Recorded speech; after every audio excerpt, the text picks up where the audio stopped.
Aujourd'hui, on est en présence de Valentin Brulin. Alors, premièrement, merci d'avoir accepté mon invitation. Merci à toi, Martin. Merci beaucoup.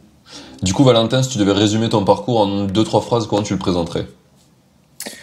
Alors, moi, je suis ex-étudiant d'école de commerce, parcours assez classique. Après un bac, j'ai fait 2 ans de prépa. Ensuite, je suis parti en école de commerce pour me spécialiser un peu parce que je savais pas trop ce que je voulais faire.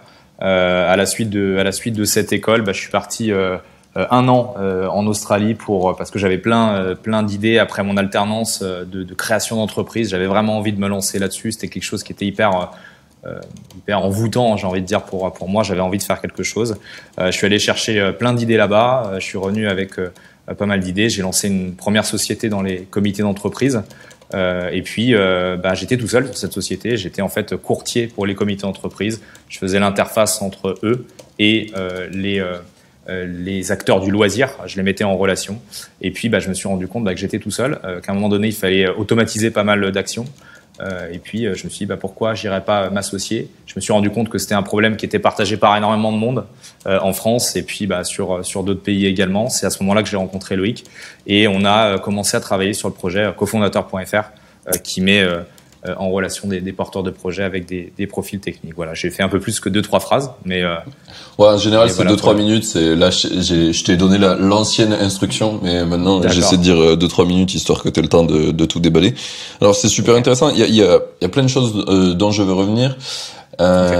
Qu'est-ce qu'on va par où on va commencer? Je pense qu'on va essayer de faire ordre chronologique, sinon on va s'en mêler les pinceaux. Donc, du coup, t'as choisi de faire une prépa plus une école de co et du coup, à partir de là, t'es parti en 1 an de césure pour faire une entreprise. Donc, t'as choisi une école de commerce dans le but de faire ton propre projet déjà, ou c'est en étant dans l'école que ça t'a donné envie?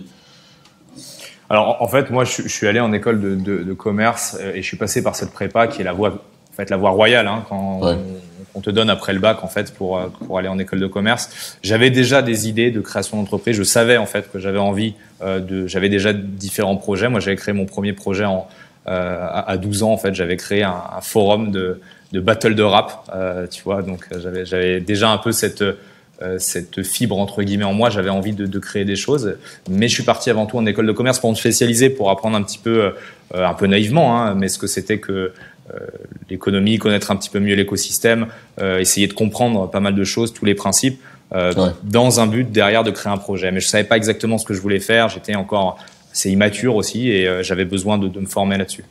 Ok. Et donc, j'ai envie de revenir sur ton tout premier projet. C'était ton premier projet, le forum de battle de rap? Ouais, tout à fait, ouais, tout à fait. Et, Ouais, dis-moi. ouais. Et ça a été quoi? Genre, t'as eu combien de gens qui sont venus dessus? C'était quoi un peu la taille de ce projet? C'était un beau projet. En fait, on était deux copains de gamins. J'avais 12 ans, mon pote avait 14 ans. Ok. On était fans du film qui s'appelle 8 Mile, que tu as dû déjà voir Oui. avec Eminem, voilà, qu'on avait regardé à l'époque. Et puis, on était fans de rap tous les deux et on s'est dit, tiens, est-ce qu'on n'irait pas créer en fait un forum, parce qu'à l'époque, c'était des forums Ouais. de battle de rap. Ça peut être intéressant, ça se fait pas du tout. Et en fait, on a monté ce forum qui s'appelait Clash Rap, CLASHRAP. Ça fait très très longtemps que je suis pas allé dessus, donc je sais pas Il existe vraiment ce toujours? qu'il est devenu. Je crois. Alors, il y a 1 an ou 2, je crois qu'il existait toujours.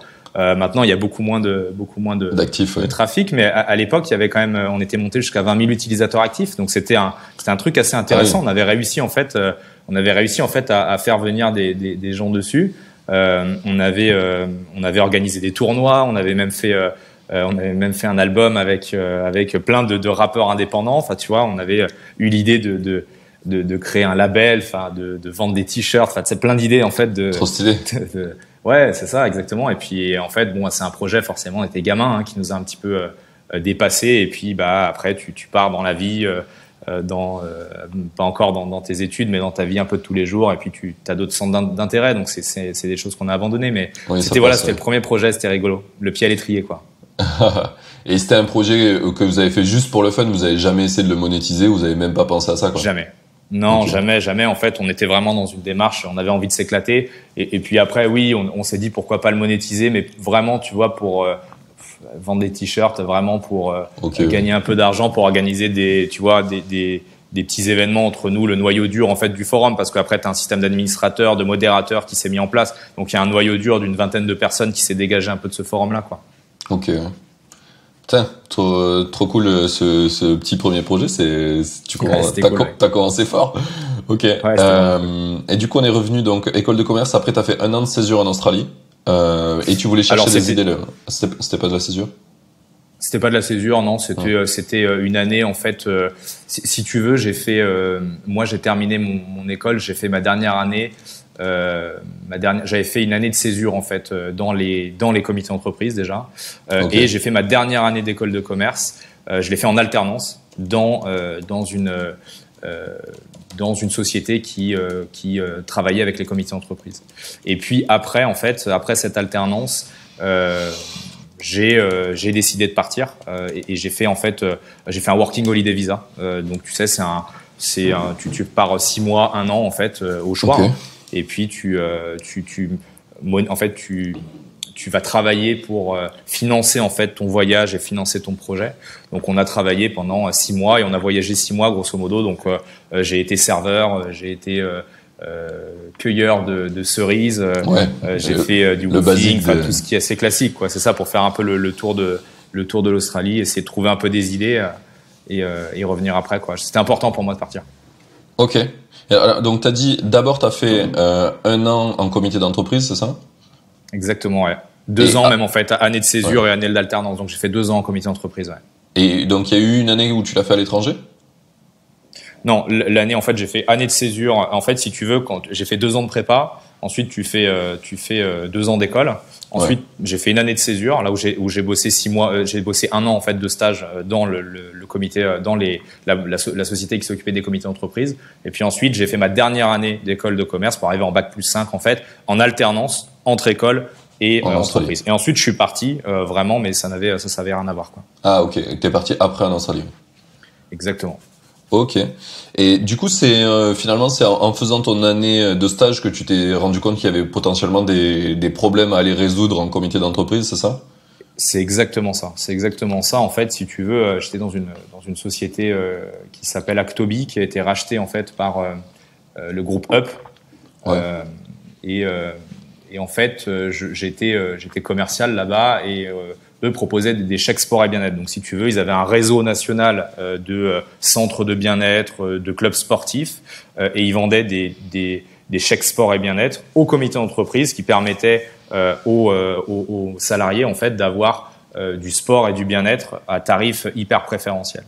Et en fait, moi, je suis allé vendre en fait ces chèques sport et bien-être auprès des comités d'entreprise, et je me suis rendu compte que j'ai détecté une opportunité, c'est-à-dire qu'en fait les comités d'entreprise, c'est pas leur métier, sauf dans des très grosses sociétés où tu as des gens qui sont employés en fait à temps plein pour s'occuper du comité d'entreprise. Mais très souvent, je compare ça moi un peu au collège ou au lycée quand tu es délégué de classe, quoi. C'est-à-dire que tu as 2 heures de perm par semaine, et en fait tu dois t'occuper pendant ces 2 heures-là de trouver des loisirs, de faire vivre en fait ton entreprise, et du coup c'est des personnes qui font ça en règle générale à côté du coup de leur travail, qui sont assez désorganisés, qui savent pas vraiment par quel bout prendre les choses, et qui sont noyés en fait par les offres. Et moi, ce que j'ai détecté, c'est de me dire je vais m'occuper de ces gens-là, je vais aller faire l'interface entre eux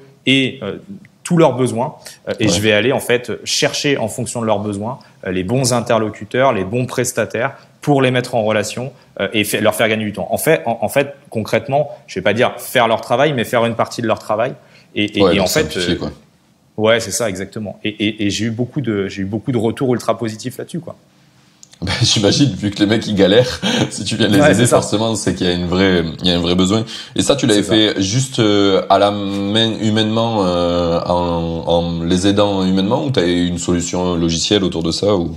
Non, c'est ça le problème justement, c'est que à l'époque, donc on est en 2014. T'as juste pris la charge sur toi, quoi. Ouais, c'est ça, exactement. Et en fait, c'était un peu le problème, quoi. C'est-à-dire que tu signes les 10 premiers comités d'entreprise, tu te dis bon, ça va, je peux gérer tout seul. Et puis en fait, dès que tu arrives à 20, 25, en fait, tu fais tout à la mano. C'est hyper compliqué. J'étais moi assez assez jeune, hein, j'avais 23-24 ans. J'avais 23-24 ans, donc si tu veux, c'était assez difficile à gérer. J'avais un petit peu de mal à m'organiser par rapport à ça, et en plus je leur vendais de l'organisation, donc c'était quand même assez compliqué. Et si tu veux, la solution à un moment donné, c'était de se dire, en fait, il faut que j'automatise la solution. Il faut que je fasse rentrer les partenaires sur un logiciel et que je leur donne un accès à ces comités d'entreprise qui payent un abonnement et que derrière ça file, quoi. Sauf que pas de compétences informatiques, aucune. Voilà, zéro compétence informatique, pas assez d'argent pour aller payer un freelance ou payer une agence pour m'aider par rapport à ça. C'était quoi le revenu que tu générais sur ça? C'était quoi le plan? Alors du coup, moi j'étais sur un revenu de selon les années entre 50 et 60 000 euros par an. Donc c'était, si tu veux, c'était une entreprise qui moi me suffisait. J'étais en croissance. C'était assez intéressant. Toi tout seul ça marchait, mais tu pouvais pas te permettre de plus de dépenses, quoi. Ouais, c'est ça. Et puis en fait j'étais surtout j'avais pas une seconde à moi, quoi. C'est très très prenant. Les comités d'entreprise, il faut savoir un truc, c'est que tu dois les joindre sur leur permanence. Si tu les joins pas sur leur permanence, en fait t'es mort. Tu dois attendre les 2 semaines. Donc en fait il fallait dès que tu ratais un comité d'entreprise, il fallait que tu prennes ta voiture et que tu ailles les voir pour essayer de faire en sorte que l'événement se déroule, parce que c'était compliqué, ils étaient pas trop mail, enfin c'était des questions d'organisation en fait, donc c'était hyper prenant, il fallait vraiment être sans cesse dessus. Et voilà, du coup je me suis dit il faut que j'automatise ça, pas de compétences techniques, pas forcément les ressources financières, et puis surtout aucune connaissance dans mon entourage de personnes qui étaient développeurs ou qui avaient ces compétences-là pour m'aider, quoi. Et du coup, comment t'as fait pour trouver Loïc, c'est ça, si je me rappelle? Loïc, ouais, exactement. Loïc qui est devenu mon associé. Alors Loïc, c'est le petit frère d'une amie. C'est quelqu'un que j'avais croisé la première fois en festival, mais vraiment un peu comme ça par hasard. Ouais. On est allé aux Eurokéennes, festival à Belfort. On s'était croisé, voilà, comme ça un petit peu par hasard, si tu veux, et on parle pas du tout à ce moment-là d'entrepreneuriat. On boit juste un peu l'apéritif ensemble. On se rend compte que ça se passe bien, que voilà, qu'on s'entend bien. Et puis voilà, on se perd complètement de vue. Et à un moment donné, j'ai sa grande sœur, du coup, Anissa, qui m'appelle un jour, alors que moi je suis sur mon entreprise avec les comités d'entreprise, et qui me dit voilà, j'ai mon frère là qui a envie d'entreprendre, qui a envie de lancer quelque chose, et voilà, qui a des idées. Est-ce que ça pourrait coller avec toi? Je sais que vous êtes déjà rencontrés. Et en fait, je l'appelle et tout de suite, on s'est rendu compte qu'on avait des points communs, qu'on avait envie de faire des choses, qu'on était des battants tous les deux. Et en fait, ça a fité assez rapidement. On a mis très longtemps à s'associer et à vraiment lancer le projet. Mais en tout cas, ouais, ça a fité assez rapidement, quoi. Et du coup, il t'a rejoint à la base pour ton projet de comité d'entreprise, ou vous aviez décidé à ce moment-là de faire autre chose directement? En fait, il m'a appelé à ce moment-là parce qu'il avait envie d'entreprendre, et en fait, ça a été un échange d'idées. Et en fait, moi, il est arrivé pile au moment où j'avais besoin de quelqu'un pour m'aider du coup sur ces comités d'entreprise. Et en fait, ce qui est assez dingue, c'est que quand il m'a appelé, tout de suite, je me suis dit putain, c'est lui, quoi. Il faut qu'il m'aide en fait à continuer ce business-là. Et en fait, j'en ai jamais parlé. Et j'en ai jamais parlé pour la simple et bonne raison, en fait, que on s'est rendu compte que ce besoin, juste avec quelques petites recherches et en interrogeant d'autres porteurs de projets, très rapidement, on s'est rendu compte que le besoin d'aller chercher son associé, parce que t'as pas forcément toutes les compétences, il était bien plus important, que la taille de marché était bien plus importante que ce marché un peu fermé des comités d'entreprise, et surtout bien plus passionnant, bien plus intéressant. Et en fait, paf, on a filé là-dessus, quoi. Et du coup, je lui en ai jamais parlé, et je sais même pas si j'ai abordé le sujet aujourd'hui depuis, de lui dire, mais en fait, j'aurais bien voulu que tu me rejoignes sur cette activité, quoi, tu vois. Ok. Il faudra lui partager le podcast, alors. Ouais. Je le partagerai, on verra si ça l'intéresse, et s'il veut tout changer. Ça serait très drôle qu'il apprenne ça dans le podcast. C'est clair. Ok, et donc du coup vous êtes parti sur cette idée de cofondateur qui finalement a des capacités d'adapter ça avec des logiciels, avec beaucoup plus simple en tout cas que le côté où t'automatisais du taf des gens qui n'ont pas vraiment, ce n'est pas vraiment le travail, ils ont pas vraiment la motivation de le faire, ils veulent juste qu'on le fasse à leur place, quoi. C'est exactement ça. En fait, si tu veux, le deal avec Loïc au démarrage, c'était que bon, à l'époque, il était en freelance. Moi, j'étais du coup sur cette société et du coup, on se dit, bah écoute, et si en fait on montait un MVP, quoi. Si on monte un petit proto, on va voir un peu s'il y a de la demande là-dessus. Et en fait, on échange pour la première fois en août 2015 et le MVP il sort en novembre 2015. Donc lui il faisait ça à côté de son taf, quoi. Et moi je faisais ça à côté de mon taf. Et en fait le deal très simple entre nous, c'est de se dire bah Loïc me dit moi je monte la plateforme, on la pense ensemble bien sûr, mais je monte la plateforme et toi tu la remplis, quoi. Et en fait ça a été aussi simple que ça, c'est-à-dire qu'il a monté la plateforme et moi j'ai pris mon téléphone et j'ai appelé tous les mecs que je connaissais. Je me suis pris plein de portes, des mecs qui ont dit non mais attends Valentin t'es sympa mais il y a 3 personnes là sur ta plateforme, qu'est-ce que je vais y faire, je vais trouver personne. Et en fait à force en allant chercher plein de porteurs de projets qui en ont parlé, en fait assez rapidement on est arrivé donc novembre 2015. On lance le MVP novembre 2016, un an après, tu vois, on n'a pas monétisé, on est toujours en part-time en fait avec nos activités respectives, mais novembre 2016, on a 2000 utilisateurs en fait actifs sur la plateforme et là on se dit bah tiens quand même il y a quelque chose qui se passe, quoi, tu vois, il y a forcément un truc qui peut arriver, quoi. Et comment t'es allé chercher les premiers utilisateurs finalement? T'es allé dans tes connaissances de ton école, tu les as trouvés où les premiers mecs que t'es allé chercher? Alors le plus facile c'était les porteurs de projets. C'était les porteurs de projets, donc c'était incubateur. Nous, on avait un incubateur à l'ESC, à l'école où j'étais, on avait un incubateur, donc j'ai appelé tous les porteurs de projets en leur demandant de me présenter d'autres porteurs de projets, enfin au culot, quoi, en fait, et tu creuses. Moi, j'ai pas peur de décrocher mon téléphone, donc je me dis allez, j'y vais, quoi. Je me pose pas trop de questions par rapport à ça. Après, c'est du LinkedIn, par le réseau. Tu vas chercher tes porteurs de projet. Le plus dur, c'était, alors j'ai pas précisé un truc, mais c'était qu'à l'époque, cofondateur.fr, comme on l'avait pensé, c'était une plateforme de mise en relation entre porteurs de projet et tout type d'associés. Donc toute personne qui a des compétences et qui veut rejoindre un projet. Donc tu avais du dev forcément, mais tu avais aussi du business developer, tu avais du marketeur, tu avais des mecs en juridique, tu avais des mecs qui savaient pas trop pourquoi ils étaient là, mais qui se disaient pourquoi pas rejoindre un projet. Et ces mecs-là, par contre, c'était plus compliqué de les trouver, quoi. Et parce que là, tu tapes un peu au hasard. Et en fait, je suis allé j'ai utilisé quelques petits outils d'automatisation. On a fait un peu de Google Ads. Et puis après, c'est du LinkedIn et du téléphone. Et en fait, par bouche à oreille, petit à petit, la plateforme qui était gratuite à l'époque, en fait, ça s'est un peu répandu et ça a fonctionné, quoi. Et on a senti qu'il se passait quelque chose. Ok, donc vous avez bossé dessus. Tu dirais combien de temps par semaine pendant la première année? Genre vraiment la moitié de ta semaine? Pendant la première année, moi je suis très très rapidement rentré. Je pense qu'on était à peu près à temps égal, mais on était tous les deux à mi-temps, quoi. Mi-temps entre notre activité et notre activité. Moi, mon activité de CE, je devais passer encore une vingtaine d'heures en fait sur mon activité de comité d'entreprise et peut-être plutôt une trentaine d'heures en fait sur cofondateur, parce que l'avantage c'est que je pouvais bosser le week-end, le soir dessus et rien lâcher, quoi, tu vois. Donc voilà, Loïc, je pense que c'était à peu près pareil à l'époque. Et du coup, au bout d'un an, donc tu as commencé à avoir ce qu'on appelle la masse critique, un moment où tu sais que ça commence à faire des choses. Dans la première année, tu as des gens qui se sont associés grâce à cofondateur quand même? Dans la première année, ouais, bien sûr, tu as des gens qui se sont associés. Alors on était entre 50 et 60 associations en fait, tu vois, sur la première année.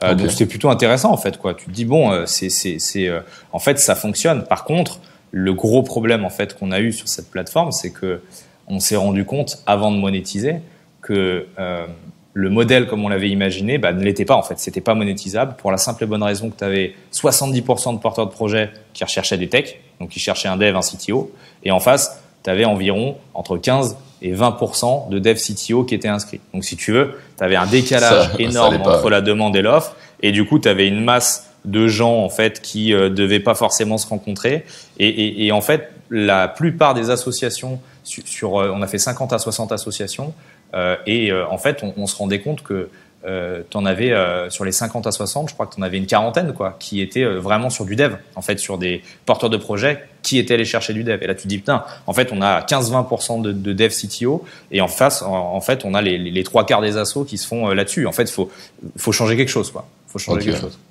Donc vous êtes parti. Ça a été quoi le next move, quoi?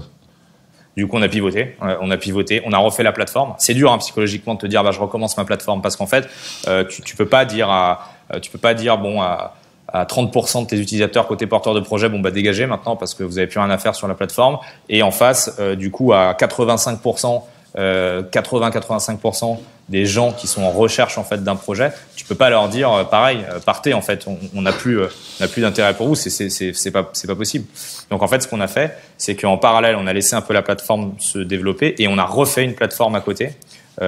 Loïc a recodé en fait une plateforme en version dev avec porteurs de projets qui recherchent des devs CTO, et puis après on a fait si tu veux, on a fait une migration avec du mailing et on a annoncé à tout le monde voilà notre volonté. On l'avait fait un peu au préalable, hein. On a fait une annonce un mois avant, 15 jours avant, une semaine avant, et notre volonté en fait de pivoter là-dessus. Et en fait le retour a été assez intéressant parce que sur 2000 utilisateurs, je crois qu'on en a quand même récupéré 800 ou 900. Donc si tu veux, la plateforme s'est pas lancée vide. Et donc c'est en février 2017 là qu'on pivote là-dessus. La plateforme s'est pas lancée vite. Et là en fait, pour te donner des chiffres, on avait mis 1 an à faire venir 2000 utilisateurs et on a mis 4 mois à récupérer 2000 utilisateurs et on a mis 10 mois à arriver à 5000 quoi. Donc en fait, fin d'année 2017, on était à 5000 utilisateurs juste sur cette thématique. Porteurs de projets qui recherchent des techs. C'était plus focus qu'avant et il y avait plus d'utilisateurs. Exactement. En fait, on avait resegmenté et en fait, on s'est rendu compte que là, on avait une offre unique, ce qui évitait aussi aux porteurs de projets d'aller se disperser sur d'autres plateformes qui existaient parce qu'on n'était pas les seuls à faire ça en fait. Ok, ouais. C'est super intéressant ça parce que quand tu lances ton projet en fait, là tu l'as bien vécu. C'est que souvent tu te dis j'essaye d'avoir une audience vachement large parce que au début t'as personne sur ta plateforme et du coup tu te dis il faut que j'intéresse plein de gens. Mais en fait en intéressant tout le monde t'intéresse personne se sent ciblé. Et là t'as choisi un point d'entrée vraiment très précis. Tu as 2 types d'utilisateurs, un porteur de projet, un tech. Du coup ça fait moins de monde mais tout le monde se sent concerné quoi. Les techs ils savent que tu les vises et les porteurs de projet ils savent que tu les vises. C'est précis. Et du coup, tous les mecs, ils sont venus et en fait, ton marché est vachement plus grand que ce que tu penses, quoi, au final. C'est exactement ça. Je suis à 250% d'accord avec toi là-dessus. C'est l'erreur, je pense, que font beaucoup et je le dis en toute humilité parce que je l'ai fait aussi. On l'a fait tous. C'est la grosse bêtise, en fait, de débutant de dire, je vais commencer à adresser tout le monde et puis au fur et à mesure, je vais un peu segmenter. Mais en fait non, ça marche pas comme ça. Tu dois aller chercher une cible précise, segmentée à fond et la convaincre avant derrière peut-être de diversifier mais étape par étape quoi. Clairement. Ça là-dessus je suis complètement d'accord avec toi et c'est un des gros mythes je pense de l'entrepreneuriat. Enfin il y en a plusieurs mais c'est un vrai mythe de l'entrepreneuriat ça je pense. ouais. Mais c'est super dur au début parce que t'as personne, du coup tu te dis je veux des gens. Ouais, c'est ça. C'est bizarre de penser que tu veux plein d'utilisateurs mais que tu narrow down ta niche quoi. C'est un peu ça. Le truc, c'est très difficile mentalement de se dire ça. C'est dur, ouais. Et puis même quand tu l'exposes aux autres, genre tu vas en parler autour de toi et à moins que t'aies des bons entrepreneurs qui ont l'effet comme il faut, qui vont te dire non, tais-toi, arrête d'essayer de l'ouvrir à tout le monde. Tous les gens autour qui sont peu entrepreneurs ou qui ont peu fait de choses, ils vont dire si, c'est comme ça t'auras plus de monde. Mais c'est naturel, un peu, c'est contre-intuitif quoi. La bonne direction à prendre est contre-intuitive. C'est ça, et puis en plus même nous ce qui était assez incroyable c'est que même quand tu as la solution sous les yeux, on a bien un moment en fait avant de se dire en fait non mais c'est ça qu'il faut faire. En fait à l'époque on avait du coup intégré pour avoir un accompagnement supplémentaire l'incubateur de mon école à l'époque quand on a lancé le projet parce qu'on était bébé entrepreneur et puis c'était la première fois qu'on lançait une asso à deux quoi, une société à deux.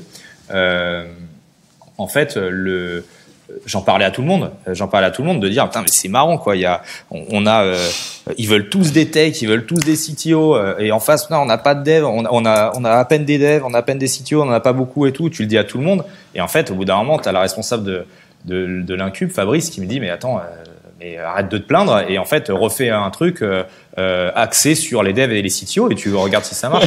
Et là tu te dis putain mais je suis débile ou quoi en fait, pourquoi j'y ai pas pensé? Et en fait la solution en fait elle était sous nos yeux et en fait tu fais pas la démarche de le faire parce que t'es avec tes œillères et Loïc pareil, on était tous les deux avec nos œillères, on se dit ben ça va fonctionner, en plus on s'appelle cofondateur.fr, on a un vrai message, ça va fonctionner. Et en fait non, faut juste bouger quoi, faut bouger. C'est trop drôle, j'ai eu ce déclic hier.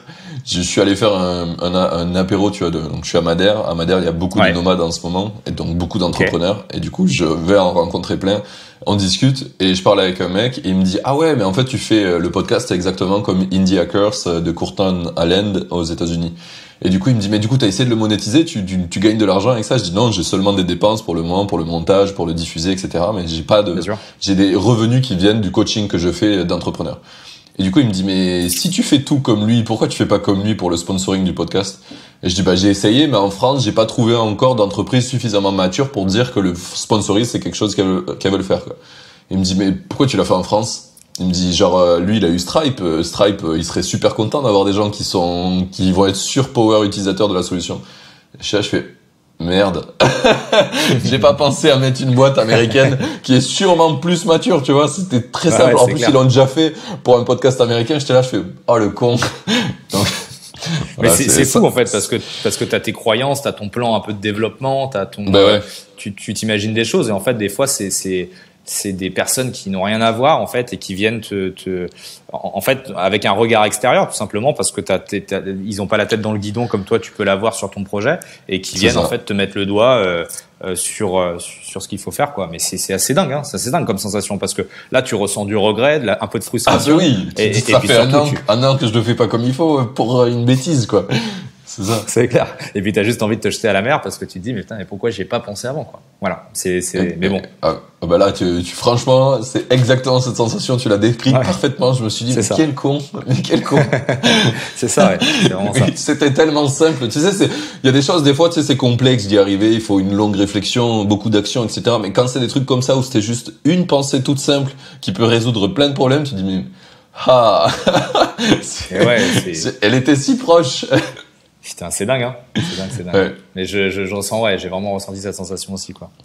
Donc, du coup, on reprend ta plateforme. Donc, vous avez relancé sur le même nom cofondateur.fr, finalement? Ouais, tout à fait. On a relancé là-dessus parce que, déjà, je te cache pas que quand on a cherché un nom de domaine, alors moi, j'avais il faudrait que je ressorte les papiers avec les noms auxquels j'avais imaginé, mais auxquels j'avais pensé, pardon, mais c'était une catastrophe, quoi. C'était des trucs à l'américaine, pompeux. C'était le truc vraiment très m'as-tu vu quoi. Et puis finalement en fait Loïc depuis le début me disait mais on va prendre cofondateur.fr sinon. Tu sais je lui donnais toutes mes idées, j'étais à fond et tout et lui il me disait mais sinon il y a cofondateur.fr, regarde il est disponible quoi. Et au bout d'un moment c'est ça. Et puis au bout d'un moment tu te dis mais en fait c'est un mot qui parle à tout le monde, il faut l'utiliser, il est dispo, allez on part là-dessus et en fait c'est par définition en fait une recherche que font les gens. C'est une recherche Google que font les gens. Donc ça c'est un super truc en SEO quoi. Quand on te dit meilleur truc SEO, il faut que ton nom de domaine corresponde à la recherche. Déjà t'es gagnant. Exactement. Et ça tu vois on s'en cache pas. Nous sur notre acquisition d'utilisateurs, ça nous a énormément aidé. On va pas se dire on a hyper bien communiqué. On a mis plein d'actions en place. Alors oui, on a mis plein d'actions en place. Oui, on a communiqué du mieux possible, mais un nom de domaine comme cofondateur.fr, ça t'aide à faire venir des gens sur ta plateforme. Et ça, c'est clair, quoi. Oui, Google, il fait le lien, quoi. Il dit, il cherche cofondateur, il a écrit cofondateur, et quand les gens cliquent dessus, ils restent sur le site. Je pense que je vais le mettre un peu en avant. Ça a l'air de bien fonctionner. C'est ça, exactement. Ok. Donc du coup, à partir de là, quand t'as lancé, et c'est à quel moment que t'as lancé la monétisation du projet là? C'est quand vous avez bifurqué et vous l'avez fait direct ou vous avez attendu un peu? La monétisation, on l'a lancée en août 2017. Donc tu vois, on a bifurqué en février 2017 sur ce nouvel axe, cette segmentation vraiment claire. Et en fait, on a vu que le nombre d'utilisateurs remontait. En quelques mois, on avait atteint en fait notre masse critique qu'on avait mis 1 an à avoir. Et je crois qu'on s'est lancé à 3000 utilisateurs. En août 2017, on avait 3000 utilisateurs sur la plateforme. On avait forcément ça c'est une remarque qu'on nous fait tout le temps, mais qui est à l'image du marché. On avait beaucoup plus de porteurs de projets que de devs ou de CTO en recherche. Et ça, en fait, t'as juste à regarder le marché. On est en pénurie de profils techniques et en France. Si tu m'aurais dit que t'avais résolu ce problème, j'allais dire tu mens. Ou alors non, tu les trouves, je sais pas où, mais c'est impossible. Et puis par expérience, en plus, on se rend compte que c'est pas ce que recherchent les porteurs de projets. Ils préfèrent arriver avec moins de profils, mais des profils qui sont très qualifiés, que d'avoir une multitude de profils. Et au final, t'as des personnes qui vont te proposer un peu de la presta parce que en fait ils sont un peu gourés de plateforme, quoi. Donc du coup, pour répondre à ta question, on a monétisé pour la première fois le 3 ou 4 août 2017 on avait fait en fait un petit sondage, nous, côté porteur de projet, un petit Typeform à l'époque, je crois, ou un Monkey Survey peut-être. On avait fait Monkey Survey, bon, peu importe. Où en fait tu poses pas mal de questions. Voilà, est-ce que le service vous plaît? Qu'est-ce qui est amélioré? Qu'est-ce qui est négatif? Est-ce que vous êtes prêt à payer pour ça? Combien? Et en fait, on s'est rendu compte que les retours, on avait 70% de personnes qui étaient prêtes à payer en fait le service côté porteur de projet, parce que en disant mais ouais, en fait c'est vraiment moi c'est simple, je recherche je recherche en fait un dev ou un CTO. Si je m'associe, en fait je vais économiser énormément d'argent. Je pars à deux dans une société. Je suis pas obligé de passer par une agence ou un freelance avec qui je vais peut-être être un peu pieds et poings liés derrière. Donc ouais, moi je veux payer pour ça, quoi. Et en fait, on avait lancé un ticket d'entrée à l'époque. C'était vraiment histoire de voir si les gens passaient de la parole à l'acte. Et on avait mis un ticket ridicule, je crois, c'était 29 euros TTC, 29 euros TTC. Et en fait, ça te permettait d'avoir un accès à vie à la plateforme. Donc à partir du 3001e utilisateur, ça devait être le 3096e, mais peu importe, t'as compris l'idée. Oui. Mais à partir à partir de cet utilisateur-là, on s'est dit tiens, on va les faire payer 29 euros sur la plateforme pour voir en fait si ça marche ou pas. Et en fait, taux de conversion à 50%. En fait, il y a une personne sur deux. 70% nous avaient dit qu'elles étaient prêtes à payer. On met un petit ticket qui est ridicule, et en fait, t'as vraiment une personne sur deux qui paye. 29 euros. Et en fait, tu te dis ok, c'est faire payer 29 euros à quelqu'un, c'est pas un exploit, mais tu as réussi à monétiser ta plateforme pour la première fois. Et je peux te dire que le premier, c'est ça. Et le premier, et ça c'est un truc que tout le monde vit, hein, mais nous on passe par un module de paiement qui est Stripe, qui est très connu. Ton premier mail Stripe qui te dit que quelqu'un t'as payé, tu vas acheter une caisse de champagne, quoi. Donc t'as gagné 29 euros et t'en as dépensé 120 pour aller te faire péter. Enfin, ça n'a aucun sens d'ailleurs, mais c'est hyper important en fait de connaître ça et de le partager à deux, tu vois, et à deux ou à plus, quoi, d'ailleurs. Ok. Et alors une question, du coup, t'as parlé du fait que t'as commencé à monétiser à partir des 3000. Donc ça veut dire que les 3000 premiers, tu leur as offert la plateforme Lifetime, ou tu leur as aussi envoyé l'offre? Okay. Non, c'est offert, c'est extrêmement important pour nous. On s'est dit à chaque fois qu'on change notre tarification, ça concerne pas tous les utilisateurs qui sont inscrits, on change nos conditions. On change juste nos CGV, nos CGU, mais les personnes qui sont inscrites et à qui on a dit que la plateforme était gratuite, ça reste gratuit. Et on les remercie d'être nos early adopters en fait, quoi, et d'avoir contribué à faire venir du monde sur la plateforme, parce qu'on sait que tous les porteurs de projets parlent, que ce soit en bien ou en mal, hein, d'ailleurs. Hein. Certains n'aiment pas du tout notre plateforme, et je veux dire là-dessus, j'ai zéro problème avec ça. Et je les prends très souvent au téléphone, ces personnes-là, pour essayer un peu de comprendre et nous de nous améliorer. Je pense que c'est intéressant. Bien, ouais, c'est ça. Mais on sait qu'ils contribuent à parler de nous, quoi. Donc on les remercie. Ok, ouais, c'est super intéressant. J'ai l'impression que c'est un truc qui revient souvent dans l'entrepreneuriat français. On n'a pas envie d'aller remonétiser ou changer le prix des anciens utilisateurs. J'ai l'impression que c'est plus un truc qui se fait aux États-Unis, où en gros ils considèrent que c'est super, t'as profité de la plateforme pendant 3 ans, donc du coup t'as déjà eu un super cadeau, maintenant tu payes comme tout le monde. J'ai vu un sujet là-dessus sur alors une boîte qui est française. Je veux pas dire de bêtises, mais je crois que c'est Action Desk qui avait fait en fait un accès gratuit qui a fait un accès gratuit pour pas mal d'utilisateurs, pour leurs premiers utilisateurs, et qui derrière a proposé en fait aux premiers utilisateurs gratuits en fait de payer, et ça a été hyper bien perçu. Je crois qu'ils ont eu énormément de commentaires positifs de personnes qui leur disaient mais attendez, en fait vous m'avez changé la vie par rapport à ce que vous faites pendant X temps. Je sais pas si c'était on parle de mois ou d'années. C'est normal pour moi de payer en fait, et je trouve moi que les utilisateurs sont assez reconnaissants par rapport à ça. Après, nous, la différence, c'est que même si on en parlera peut-être tout à l'heure, mais on a une offre qui tend à s'allonger en termes de cycle de vie par rapport à ce qu'on faisait avant. Nous, on est sur un besoin ponctuel. En fait, c'est sur un besoin ponctuel, c'est-à-dire que tu viens chercher un associé, tu viens une fois, tu peux y revenir derrière, mais c'est ponctuel. Et ça me paraissait compliqué en fait, ces utilisateurs-là, de leur dire bon, voilà, ça fait 6 mois que tu as trouvé ton cofondateur. Voilà, maintenant tu vas peut-être me filer quand même mes 29 € parce que j'y tiens, quoi. Voilà. Ça me paraissait compliqué de faire ça. Effectivement, ça a peut-être du sens là, puisque c'est quoi en gros le délai d'un utilisateur sur ta plateforme pour toi? Combien de temps il a de durée de vie en général? Mais en fait, c'est vraiment ce qu'on a mis en place nous maintenant on fait maintenant des programmes de 3 mois d'accompagnement, et en règle générale, on s'apercevait que les utilisateurs restaient environ 6 mois en moyenne. Ils restaient 6 mois sur la plateforme, mais où en fait, tu avais tous ceux qui trouvaient. Ça, c'est hallucinant. On a là-dessus, on est à 90% d'utilisateurs qui trouvent, alors attention, pas qui s'associent, mais qui trouvent la bonne personne avec qui ils vont potentiellement s'associer derrière. Et ça, c'est très important de le préciser. On s'associe pas en 3 mois avec une personne qu'on connaît pas, mais 90% des utilisateurs en fait qui trouvaient sur la plateforme, ils le trouvaient dans les 3 mois.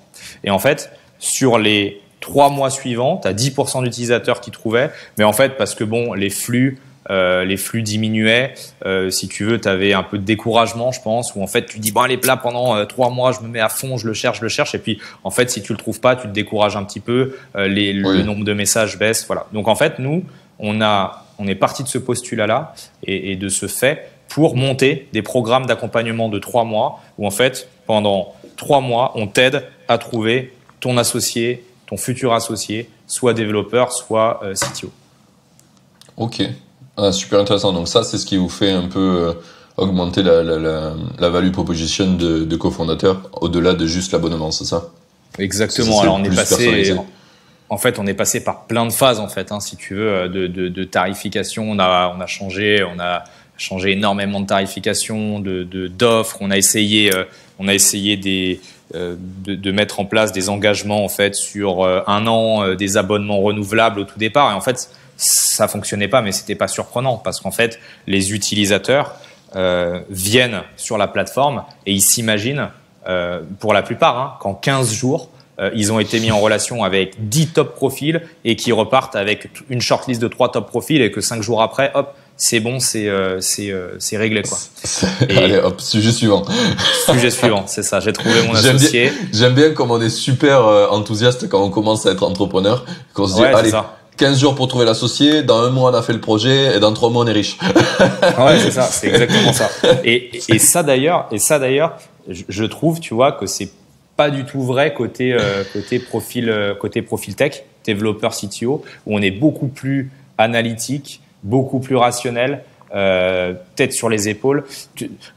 Moi, je suis un profil business, plutôt business. J'ai fait une école de commerce, j'ai été commercial. Voilà, c'est vraiment ma spécialisation. Et en fait, quand tu nous compares avec Loïc, qui a une formation ingénieur, qui est dev, qui est le CTO aujourd'hui de cofondateur, en fait, ça n'a rien à voir. En fait, je suis toujours beaucoup plus enthousiaste. Et lui, en fait, il va prendre tout ce que je dis. Il va en mettre 90% à la poubelle. Il va garder 10% qui sont super intéressants, sur lesquels on va discuter, on va s'entendre. Mais en fait, il a dès le démarrage en fait cette vision beaucoup plus analytique, et il est capable en fait de découper les choses. Alors, je dis pas 90% de merde, en tout cas j'espère, mais si tu veux, il a cette compétence-là, et c'est ce qu'on retrouve vraiment, je trouve moi côté profil technique, c'est cet esprit plus rationnel et qui permet en fait de moins s'emballer, d'être moins euphorique en fait, hein, parce que très souvent quand tu te lances dans l'entrepreneuriat, c'est de l'euphorie, quoi, c'est de l'enthousiasme poussé à son paroxysme, c'est vraiment de l'euphorie, et ça leur permet voilà d'être un peu moins optimiste, mais un peu plus pied sur terre, quoi. Et ça, je trouve ça hyper intéressant, ce décalage entre les deux. Clairement, moi je l'ai vécu sur la dernière boîte où j'étais associé, donc qui s'appelle Cash Story, dont je suis en train de partir actuellement pour me concentrer sur Indie Maker et d'autres projets plus en solo. Mais on avait aussi ce biais-là, et en fait souvent j'avais la conversation donc avec Jérémy qui a aussi un profil école de commerce, et du coup je disais en fait ça tu peux jeter pour le moment, on va pas le garder. Et donc au début c'était très frustrant pour lui parce qu'il était là, mais la moitié des trucs que je dis on les jette. Je dis oui, mais en fait on est 3, on a un certain temps, et donc du coup on peut faire que les top 10% idées. Tout le reste c'est des bonnes idées, mais en fait on n'a pas la capacité de le faire pour le moment. Donc on les jette parce que même si on les garde de côté, ça va nous prendre une espèce de flux d'y repenser, etc. Donc il vaut mieux les jeter, c'est plus sain. Et si elles sont très bonnes, elles reviendront. Et au bout d'un moment on pourra plus faire autre chose que les faire. Donc c'est pas grave, tu vois. Et ça c'est super dur au début, mais ouais. Nous on le voit, je pense, parce que techniquement en fait on passe notre vie à avoir plein d'idées, à essayer de les faire, à être dans un bourbier sans fond, parce que quand t'as les mains dans le cambouis, tu vois à quel point ça prend du temps de faire des bonnes idées ou des idées. Bien sûr. Non, mais du coup, ça me parle beaucoup ce que tu dis. Ouais, mais en fait c'est ça, et très souvent, alors moins maintenant parce que avec l'expérience et le fait de côtoyer en fait des Loïc tous les jours, et puis des développeurs et des CTO, en fait tu te rends compte en fait de ce qui est possible, de ce qui n'est pas possible, parce que moi je viens d'un background pas du tout technique en fait, hein. Mais c'est vrai qu'au début très régulièrement j'avais des idées que je soumettais à Loïc, et il me disait bon là du coup en fait je suis parti pour développer ton truc pendant un an et demi, c'est ça à peu près, et tout. Je dis mais non, mais faut pas un an et demi pour faire ça. Il me dit mais qu'est-ce que t'en sais, quoi? Bien sûr que c'est qu'il faut un an et demi pour le développer, je suis tout seul, qu'est-ce que tu veux tu vois, et en fait et toi tu dis mais c'est juste un bouton, mais en fait derrière la logique elle est super relou. Ah oui, non, mais c'est clair, et voilà, il y a vraiment ce décalage qu'on observe sur la plateforme entre les porteurs de projets plutôt business, hein, parce qu'on a des porteurs de projets qui sont dev, tech, et qui sont là-dessus, qui ont une vision assez claire des choses. Mais le décalage entre la production et l'idée, elle est hallucinante, quoi. Et du coup, est-ce que ça c'est un truc que tu as dans tes programmes? Parce que moi je l'ai vu par exemple, mes cofondateurs, donc Jérémy, il a appris à coder. Ça c'était génial. Quand il a fait ça, ça a changé ma vie. On avait des conversations bien plus simples. Et toi c'est pareil, tu vois, à force de bosser avec Loïc, tu as appris un petit peu ce qu'il faisait et ce qui se passait sûrement dans la plateforme. Et donc du coup, tu es beaucoup plus capable de lui envoyer des inputs dont il a besoin plutôt que plein de trucs que vous allez jeter. Et du coup, est-ce que ça c'est un truc que vous poussez dans cofondateur à potentiellement je sais pas, à pousser les profils qui sont porteurs de projets non techniques à comprendre un peu la technique, pas forcément à devenir technique, tu vois, mais à un peu comprendre? C'est un truc que vous faites? Alors, nous on a deux choses mises en place par rapport à ça. Déjà, on a une offre avec un CTO externalisé avec qui tu peux échanger en fait pendant une demi-heure, 45 minutes, et qui va en fait découper un peu ton projet et dire en fait voilà, qu'est-ce que tu veux faire, qui va essayer d'identifier, pas forcément sur une démarche Lean Startup, MVP, etc., mais qui va essayer d'identifier les fonctionnalités primordiales et qui va essayer d'aider le porteur de projet à se rendre compte en fait de la difficulté, la complexité technique de son projet, surtout des ressources qu'il y a derrière. Parce que très souvent, tu as le porteur de projet qui vient et qui dit moi, je veux monter un réseau social. Il a un nouveau réseau social, mais hyper généraliste. Je sais pas, moi, par exemple, un mélange d'Instagram et de Snapchat. On a très régulièrement des projets comme ça. Et en fait, où tu te dis et ça, les profils tech les ont en horreur, hein, très clairement.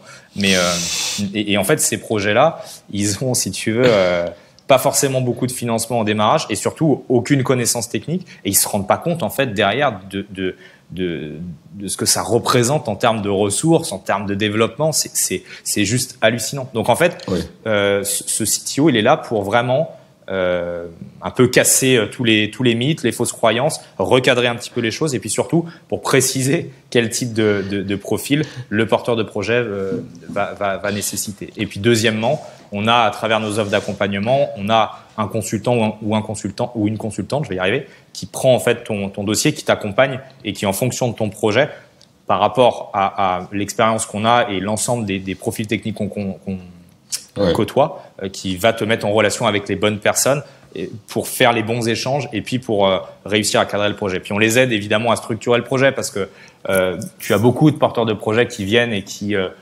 postent leur annonce en fait en disant un projet ça se dit en privé quoi, tu vois, et en fait on leur dit mais ça va pas marcher. En fait comment voulez-vous qu'un profil technique qui lit ça vous contacte? C'est impossible. Ils se disent c'est quoi, je te sélectionne sur la photo bah ouais c'est ça, c'est parce que t'as un prénom qui est sympa, enfin tu vois, ça a pas vraiment de sens quoi.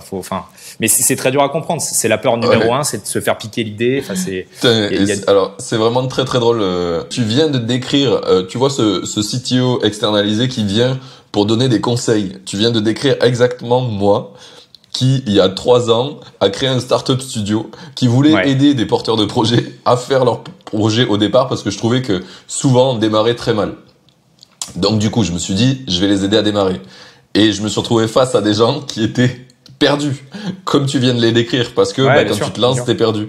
Et du coup, j'ai passé ma vie, pendant mes 1 an là de chômage, à essayer d'expliquer à des gens que c'était pas du tout ce qu'il fallait faire. Que moi, j'étais pas la bonne personne pour leur faire un MVP parce qu'en fait, ils avaient même pas fait de preuve de concept. Donc avant de mettre, ce que je proposais, c'est 16 000 € pour développer un MVP. Donc en un mois, ce qui est plutôt assez correct. C'était des applications mobiles, moi. Et après, je te proposais de refaire, genre, ça dépend le poids que j'estimais du projet, mais une vingtaine de 1000 € après levée.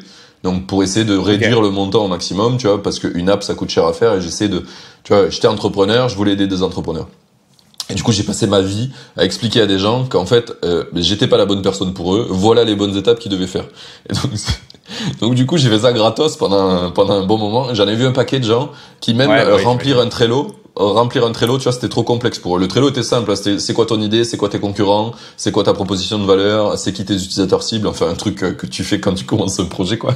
Et là à partir de là déjà je perdais 70% des gens qui étaient, tu sais, c'était les rêveurs qu'on décrivait tout à l'heure. C'est des mecs qui étaient là, ouais alors dans 3 mois je suis riche quoi. Et du coup tu leur disais bon ben fais un Trello, ils étaient là, ah mais il faut bosser pour y arriver. Ouais, il y en a plein des comme ça malheureusement. Ouais. Et ça tu le vois, tu le vois avec toutes les, on voit beaucoup de vidéos maintenant, enfin on en voit même beaucoup trop je pense de vidéos, tu veux devenir riche en 3 mois, gagner 5 000 € au bout de la première semaine, enfin et en fait c'est quelque chose je pense qui fait très très mal parce que t'as une, et je le dis encore une fois, ça en toute humilité, et il y a pas de, c'est pas péjoratif, mais t'as une partie de la population qui a pas eu la chance d'être aussi peut-être éduquée que nous, et qui en fait tombe dans le piège quoi, si tu veux, de ça. Et c'est très et c'est hyper dommageable parce que du coup derrière tu as des personnes qui se mettent des idées très très ancrées en tête. Et qui sont persuadés en fait qu'en un claquement de doigts tu peux devenir riche, que sans travail tu peux devenir riche, qu'en cliquant sur 3 ou 4 boutons ou en faisant telle ou telle formation tu vas immédiatement devenir riche, et voilà, et c'est très compliqué. L'exemple classique pour moi c'est les plateformes qui te donnent des conseils pour parier sur des matchs de foot, de rugby, et en fait tu payes un abonnement en fait pour accéder à ces conseils-là. Alors je veux bien derrière que tu aies des experts et que tu aies des conseils en fait qui sont peut-être avisés pour mieux parier, mais tu as une part d'incertitude qui est tellement énorme, et j'aimerais bien connaître le ratio de gens qui sortent de là vraiment riches et des gens qui y paument un fric incroyable quoi. Tu vois, je pense que c'est assez hallucinant. Oui, clairement. Mais après là pour le coup l'exemple que t'as donné, il y a beaucoup plus de chances de perdre de l'argent que d'en gagner, c'est sûr. Mais après il y en a plein où je pense que faire rêver les gens c'est pas c'est con, mais c'est ce qui fait qu'il y a plein de gens que grâce à ce rêve, ils se mettent à entreprendre et à se prendre des murs et à apprendre. Parce qu'en fait, ce que tu disais tout à l'heure, c'est que tout le monde qui fait de l'entrepreneuriat, de toute façon, que ça soit toi, moi ou des gens, d'autres gens, on manque tous d'éducation sur l'entrepreneuriat parce qu'on n'a pas un niveau d'éducation spécifique en entrepreneuriat en France. Ouais, c'est ça. À part les masters entrepreneuriat, et encore j'ai eu quelqu'un qui l'a fait récemment et qui m'a dit qu'il n'était pas très satisfait de ce qu'il y avait dedans, tu vois. Bah non, c'est clair. Donc on manque tous d'éducation là-dessus, on part tous de quelque part. Et je pense que ceux qui partent le plus loin, ils ont besoin de voir un rêve immense pour faire tout le putain de chemin qu'ils ont à faire. Ouais, c'est clair. Après, ça va leur coûter de l'argent et c'est à eux d'être bons. C'est sûr que tu peux faire plein de conneries et tu peux te retrouver dans la merde grave. Mais je suis complètement d'accord avec toi et puis l'entrepreneuriat, ça s'apprend. Alors t'as une partie théorique qui est bien sûr à connaître. T'as des principes, des fondations qui sont extrêmement importants. Mais ça s'apprend sur le terrain. Ça s'apprend sur le terrain et c'est en faisant des erreurs que t'apprends à entreprendre, quoi. Je pense. Clairement. J'avais une question tout à l'heure qui m'est venue et qui serait intéressante de savoir, c'est parmi tous les gens qui sont passés sur ta plateforme, est-ce qu'on a des gens qui ont fait des projets un petit peu qui sont connus maintenant et qui sont passés par chez vous? Yes, tout à fait. Alors c'est une question qui nous revient très très souvent. Je pense que ça doit être un super verbatim sur le site de dire. C'est clair, c'est clair. Et en fait, nous on a des entreprises qui sont assez récentes, donc faut pas s'imaginer qu'on a sorti une licorne. Mais dernièrement, tu as des sociétés comme Green Got, par exemple, qui est passé, qui a trouvé son associé sur la plateforme. T'as des projets comme Etikado, t'as des projets comme Ekimove, t'as des projets comme PickMe qui sont passés sur notre plateforme, 58 facettes. Voilà, alors c'est peut-être pas des projets qui parlent énormément, mais je vous invite à aller les découvrir, à les regarder un petit peu. Ils seront en description du podcast. Bon, super. Et voilà. Je crois que PickMe maintenant, si je veux pas dire de bêtises, PickMe qui a fait une ou deux levées, je crois, de 1 million d'euros. PickMe, je crois, alors qu'ils ont commencé à travailler avec quelqu'un, avec un CTO de chez nous. Cofondateur. Mais je sais pas s'ils sont allés au bout avec lui. Donc voilà, je modère un peu mes propos par rapport à ça. Mais en tout cas, je vous invite, quoi qu'il arrive, à aller découvrir le concept sur la livraison de colis entre particuliers, qui est super intéressant et qui va faire son. Tu sais que c'est la première boîte que j'ai rejoint. Alors pas PickMe, mais You2You qui faisait de la livraison. Ah oui, d'accord, ok, très bien, très bien. Et j'avais échangé. Alors c'est marrant, j'avais échangé à l'époque avec le fondateur, je crois. Hervé. Quelqu'un avec des cheveux un peu longs. Ah, Edouard. Ouais, ça doit être lui. Je crois que c'est lui. Edouard, qui a fait une école de commerce aussi et qui est parti maintenant. Donc lui, il était cofondateur. Le fondateur, le premier qui a eu l'idée, c'était Hervé, mais c'était un mec un peu plus vieux, donc il mettait en avant plutôt les gens un peu plus jeunes. Ça matchait mieux avec nos utilisateurs aussi. Mais ils étaient très complémentaires les deux. Et du coup, Edouard maintenant fait une startup qui est pas mal, qui s'appelle EPC, c'est une start-up de champagne. Il fait du champagne moderne pour les jeunes, etc. Donc C'est drôle, ça refait écho à la caisse de champagne de tout à l'heure. Ouais, c'est clair. Il vient de suivre jusqu'au bout, ce champagne. Ok, très bien. Mais je crois qu'on a fait. Attends, je vais regarder combien de temps ça fait qu'on discute. Des fois, on part. Et puis, ça fait 52 minutes. Ouais. Ok. Top. Eh bien, moi, ce que je voulais savoir sur ton projet un petit peu, donc, là, on a parlé du moment où tu as lancé finalement la monétisation. Donc, t'as commencé à avoir des gens qui payaient grâce au forfait à 29 €. Donc, tu l'as gardé combien de temps, ce forfait? Et à partir de combien de temps t'as atteint un moment où tu pouvais vraiment vivre de cofondateur? On l'a gardé. On l'a pas gardé très très longtemps parce qu'on s'est rendu compte, que c'était vraiment un ticket d'entrée qui était dérisoire et qu'on avait un utilisateur sur 2 qui payait. On commençait à avoir une acquisition qui était assez intéressante. Donc on est passé à 59 puis 79. Ensuite on a, quand tu regardes et que tu découpes un peu toutes les offres et les évolutions de tarification qu'on a fait, on a fait vraiment un paquet avant d'arriver aujourd'hui sur des modèles qu'on a depuis un petit moment, mais on était passé à 59, 79 €. Ensuite, on a eu cette démarche de partir sur de l'accompagnement parce qu'on s'est rendu compte que les porteurs de projets, ils étaient un peu perdus, quoi. En fait, entre un mec qui fait du Node.js, qui fait du React.js, un mec qui fait du PHP, un mec qui fait du Python, du Ruby, un DevOps, c'est quoi, un CTO, c'est quoi la différence entre un dev et un CTO? En fait, ils étaient assez perdus par rapport à ça, donc on a mis en place cette démarche d'accompagnement où on s'est dit vraiment là il faut faire quelque chose et puis il y a quelque chose à faire surtout. Et donc là on a différencié nos 2 offres avant de monter ces programmes de 3 mois vraiment calibrés qui te permettent de trouver en fait en 3 mois la bonne personne pour potentiellement derrière t'associer, quoi. Et puis toi-même déjà être la bonne personne aussi.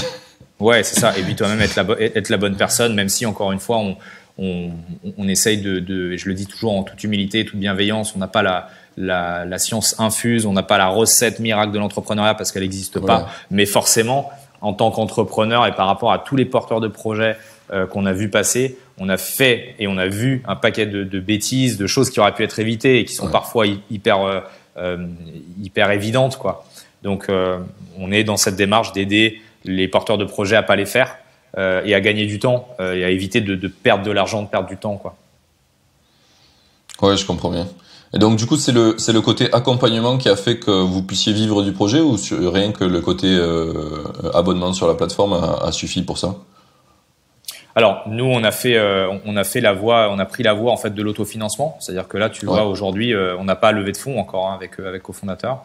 Nous, il faut savoir que pour pouvoir un peu grossir, parce qu'on est 10 personnes aujourd'hui chez cofondateurs, mais pour permettre de grossir et de garder cette voie d'autofinancement, on a fait ces tickets d'entrée, mais qui n'étaient pas suffisants. En fait, on n'avait pas un volume suffisant pour y aller. Donc, on a fait le choix, alors un peu comme toi, hein, c'est marrant, de développer à côté des MVP pour des porteurs de projets qui le souhaitaient, de développer des petits MVP très simples, tu vois, pour leur permettre d'aller chercher leur retour utilisateur. Et en fait, tu as plein de gens en fait sur notre plateforme qui viennent et qui se rendent compte que finalement ils sont pas prêts à s'associer tout de suite parce qu'ils n'ont pas encore leur retour utilisateur, leur retour marché, et qui veulent un peu tester ça avant d'y aller, quoi.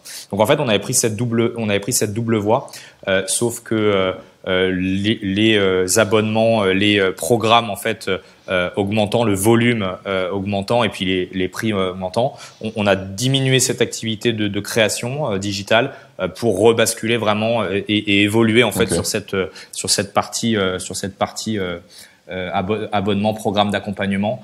À savoir, voilà, c'est une activité, la création digitale, qui est toujours un peu présente chez nous, mais qu'on diminue au fur et à mesure. C'est ce choix qu'on a fait. En fait, c'était soit ça, soit on allait chercher des fonds tout de suite, parce qu'on est sur un marché qui est, mine de rien, important, mais qui est limité. Et voilà. Et aujourd'hui, on essaie de diversifier notre offre. Aujourd'hui, on a un programme d'accompagnement pour trouver ton associé, mais on a également un programme d'accompagnement qui est post-rencontre pour structurer ton association, et qui dure également 3 mois pour structurer juridiquement, être sûr que c'est bien la bonne personne, éviter toutes les erreurs, poser toutes les valeurs, les ambitions sur la partie humaine, répartir son capital, et du coup, si tu veux, on allonge un peu le cycle de vie du porteur de projet par rapport à ça.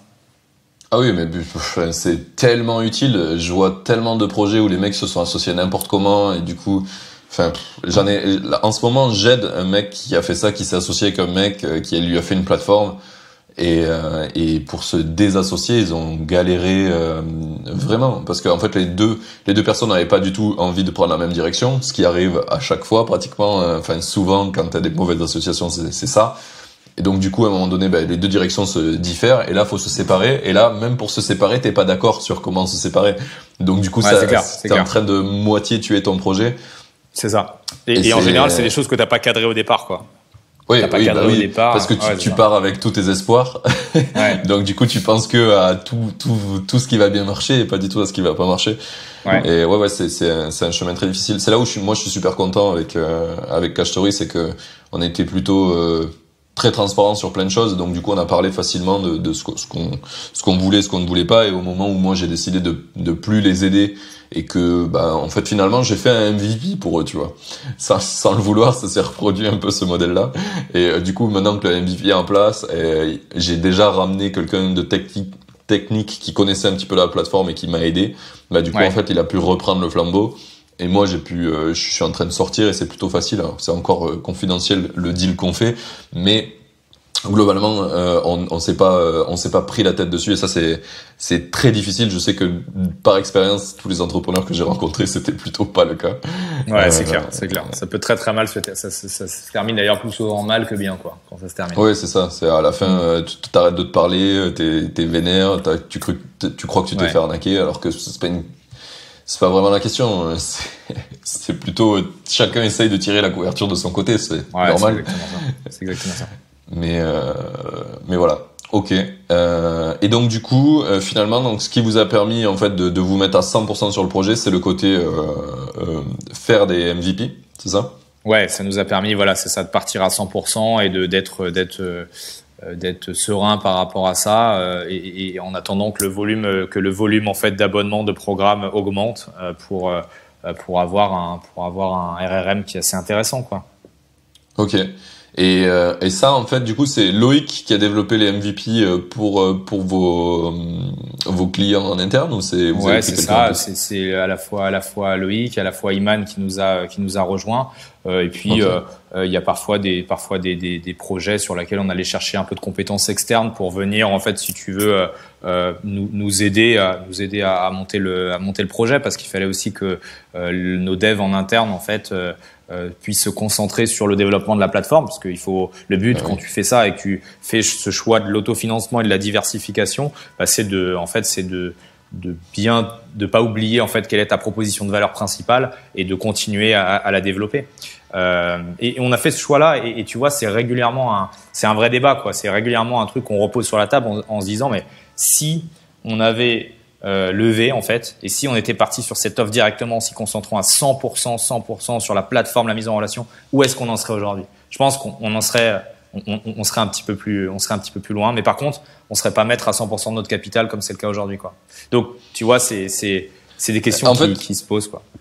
Pour avoir fait le chemin un bon paquet de fois maintenant d'aller chercher des fonds, pas forcément avoir toujours levé, mais en tout cas d'être allé chercher, c'est aussi un gros taf, parce que ce que va te demander un invest, c'est pas forcément les choses que t'as besoin de faire pour ton business. Donc ouais, c'est aussi un job.